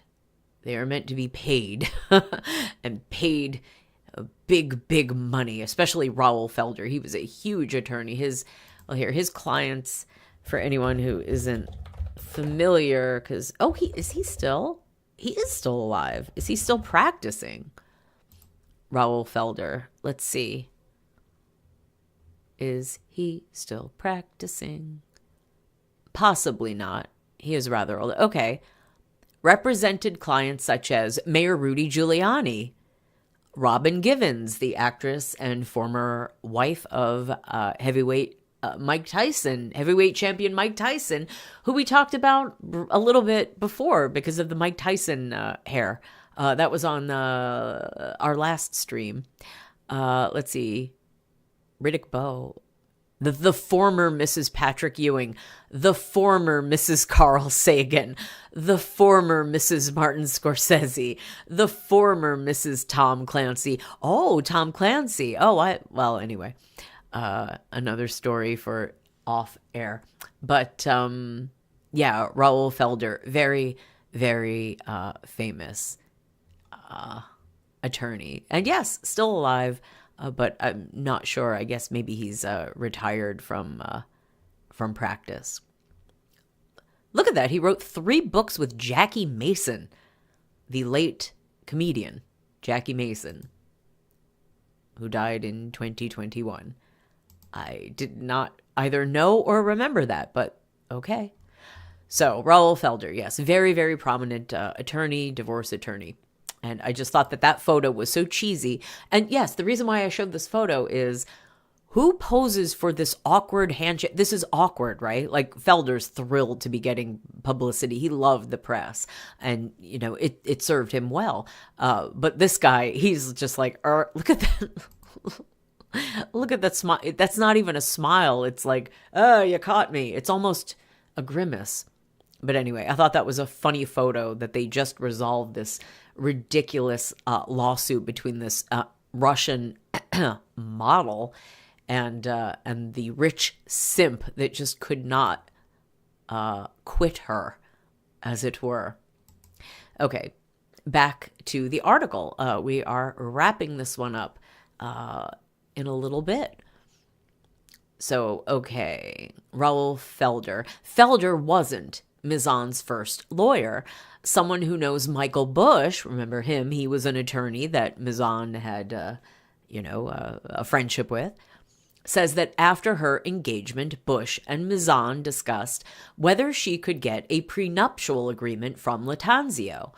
She wanted to marry and quickly divorce him and walk away with $1 million. And then maybe do it again. Asked about, well, I guess this is why he describes her as dangerous. Asked about this, Bush demurred. I gave advice in this area, but I can't comment because that advice is protected by attorney-client confidentiality. But the stuff you said before that wasn't, and that's more damning, perhaps, equally. Okay, continuing. 10 days after Mizan was served, she told the Post that Lattanzio's suit was like an attempt to take candy from a baby. The next day, December 16, Lattanzio settled, getting back his engagement ring, but letting her keep the rest of the baubles. I think that's a symbolic victory of his. He said it was a symbol of love. He took his symbol of love back. The Post also revealed that Mizan had taken shelter in Wildenstein's room, and that may have been when he decided to get her and Yarikova out of town. On December 21, Mizan told the Post that she was leaving for California to see Justin Lazard, the love of my life. But instead, says Ina da Silva, Inez took Wildenstein's advice and went to Moscow with Yelena, and from there to Kenya, where the two were guests at Old Jogi, the Wildenstein family's 66,000-acre ranch.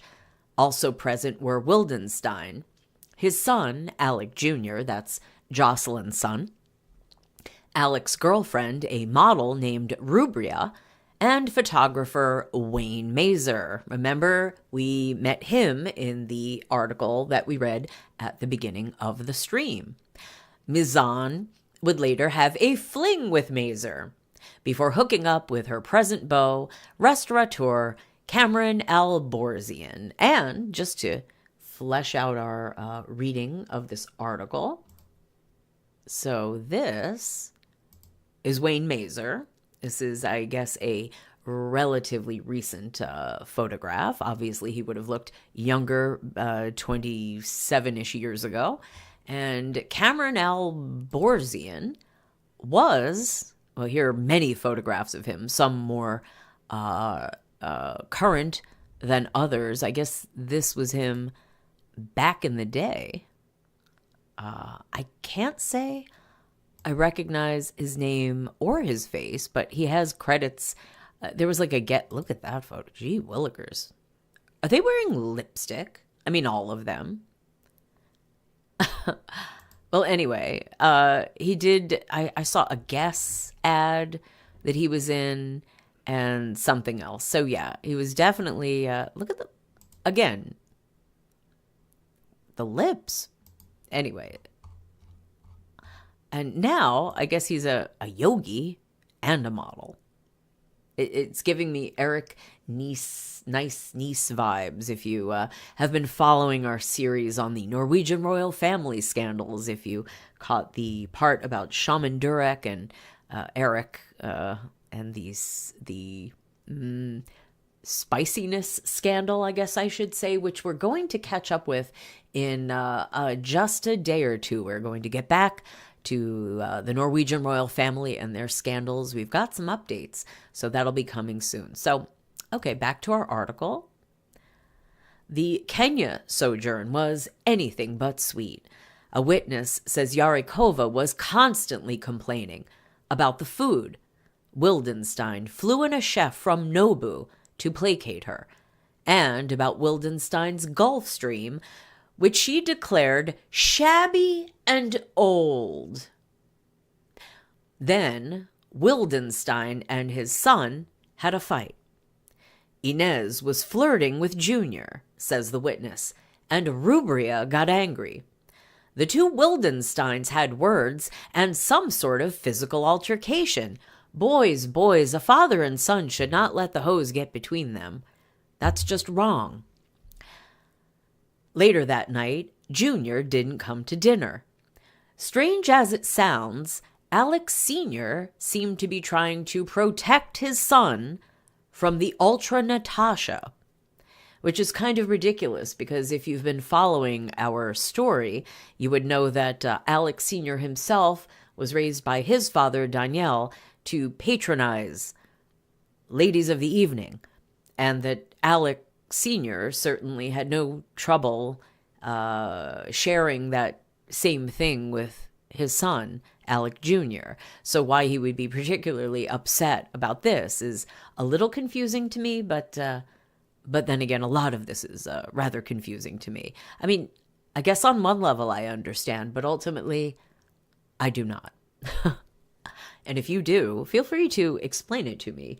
Leave a comment. And yes, while we're here, we've been going for about 3.5 hours streaming these articles about the Wildensteins and their the weird little milieu that was 1998 Manhattan and the Wildenstein social set. And if you're enjoying this stream, go ahead, give it a like, and go ahead and subscribe. We are French Dip Empire, and I am the Empress. And I would also recommend, if you want to be able to easily find the channel again, go ahead and bookmark it, because that's what I do for channels that I like, so I can never lose them, and I won't miss a notification. I can always go search for the videos or streams as they were. So, continuing the article, Wildenstein finally had lost patience with Mizan. At first, he was too afraid to break the relation, says Cardini. Then I think he regretted it. He left for Paris, where he remains, while Mizan and Yarikova returned to New York. Nobody knows whether Orhan Sadik Khan regrets his relationship with Inga Banasevich after she filed her lawsuit against him and it made the New York Post's front page. Sadik Khan didn't even bother answering the claim. Instead, he settled instantly and paid her off. Well, a good call, but a little too late. Could have prevented the tabloids if he had done it sooner. But there are regrets to go around. Orhan didn't get off easy, says a close friend of them all, and Inez was furious. It seems Inga's score was even bigger than hers, and it annoys her that Inga profited by her example. The friend, an ex-lover of Mizan's, smiles wryly. Then he delivers an ironic verdict. Inez is a major F-up, he says. They all are. Well, on that note, I would say that's probably a good summation of the activities of pretty much everyone that we've mentioned here. Major effing up. And so this is 1998. And of course, as we continue our series on the Wildenstein family, we are going to see where Jocelyne, Alec Sr., Alec Jr., Danielle, and other members of the Wildenstein family end up, because we are going through a chronological progression at this point through the media coverage of the Wildensteins, their divorce, Jocelyne's life, and more of the Wildensteins. On the one hand, you have Jocelyne, who continued to be a tabloid fixture, and we're going to meet in a future stream her new lover. She finds love again with her life partner, and the ups and downs of her roller coaster life, her money troubles, her relationship troubles, and the progression of her face as we move from where we are in our reading of the articles right now, which is 1998, and that's image number 2, face number 2, as we move toward face number 3. And we are going to also read more about the Wildensteins, the ones who stayed in the family, Alec Sr., his brother Guy, their father Danielle, and we're going to see the scandals that arose from their art business. Accusations of fraud, accusations of theft, accusations of war profiteering from World War II, profiteering off of the pain and suffering and unalivings of their fellow Jews. Actually, it was we went into this on part 2, and we're going to look as we go farther. It would go forward in time with a Wildenstein story to see what happened to the Wildensteins, and they've been in court. I forgot also their real estate dealings. They have been in court up until, I think, the most recent article I have about a Wildenstein lawsuit is from just last year, 2024. So as we progress with future streams, we are going to look into that. But let's take a little bit of a look at, and I'm going to have to pull it up, what happened to Inez, because this is 1998. Well, Inez went and she ended up having a child. I'm a little unclear who she had that child with, but here we go. She's kind of most noteworthy if you have heard of Inez at all. You probably remember her from this relationship that occurred in 2000, I think, 1-ish, and that was this. Inez dated Ricky Martin. You know Ricky Martin. He used to be in Menudo, the little boy band that has a lot of troubling allegations surrounding it. And actually, Menudo was mentioned in a earlier stream that I did, and I did a series on the Menendez brothers, and Menudo factored into that. How odd. But yeah, Inez dated Ricky Martin. As we know, Ricky Martin, the singer, is an out gay man.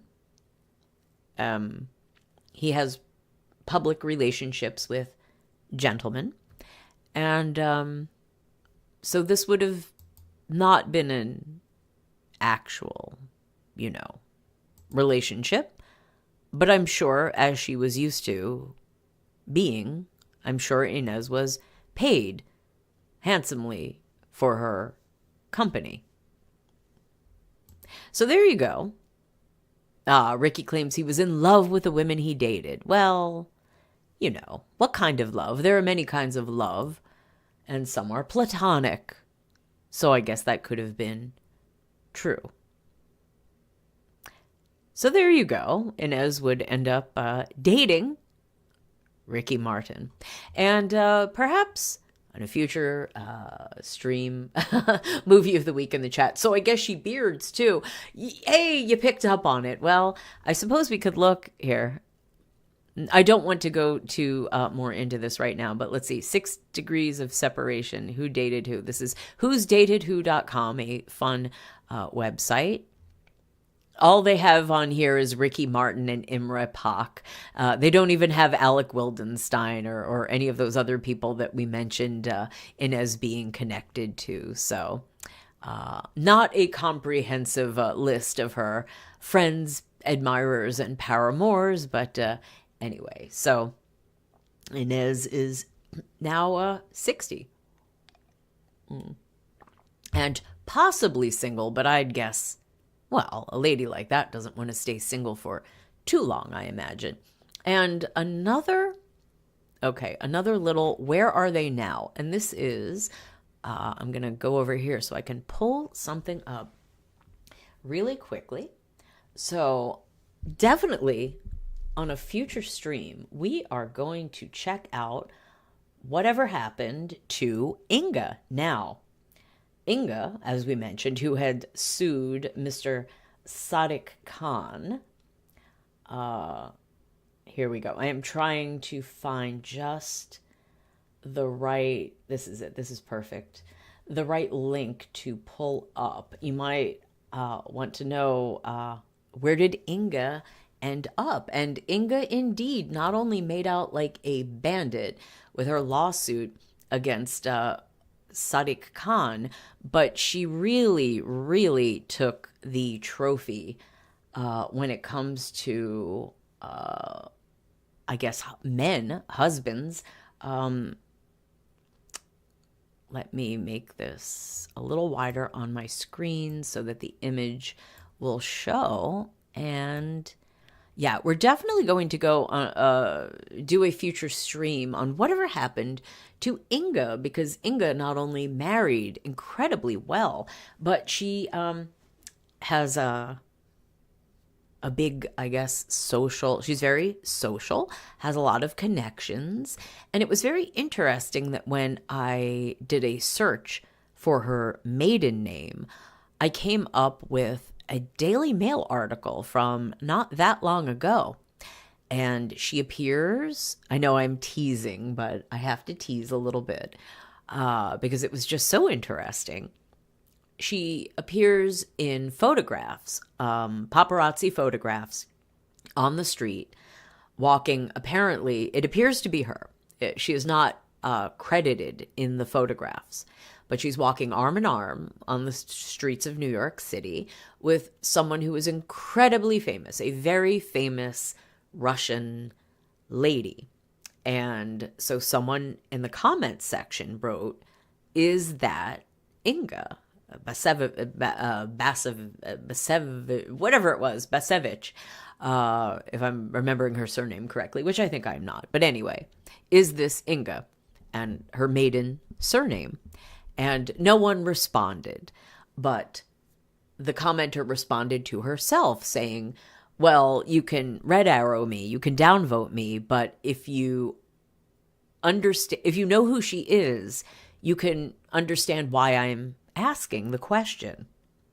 And we do know who she is. So it would be very obvious to us why they would be asking the question. And we will take a look at that because Inga is definitely friends or acquaintances, pals with this lady. But where Inga ended up, we'll just give a little taste. This is... oh, it won't all come through. Here, I thought that would work. It did not. So we'll just do this. There you go. Just a little preview.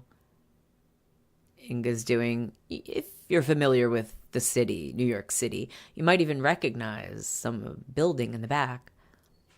But anyway, Inga's done quite well for herself. I can't say, I mean, well, in a certain sense, I can't say that Inez has done quite so well.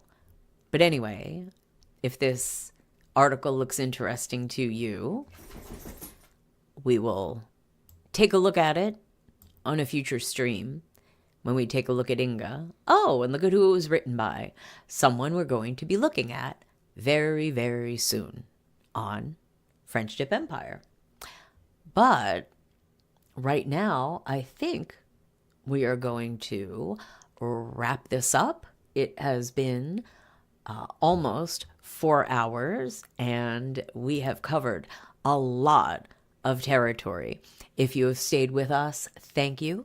Please make sure to give the stream a like, share it with anyone you think might be interested in this sort of thing, and make sure to subscribe and come back for future streams. We will be continuing this series on the Wildenstein family, and we are continuing other series such as our Norwegian royal scandals series. We are going to start up looking at other European royal families and some other topics. Oh yes, and continuing the series we just started on Le Bal des Débutantes 2024. So, I thank you for joining me for this stream, or if you're watching it on the recording, thank you for being here, not live, live on your end, not on my end, and hope to see you again soon.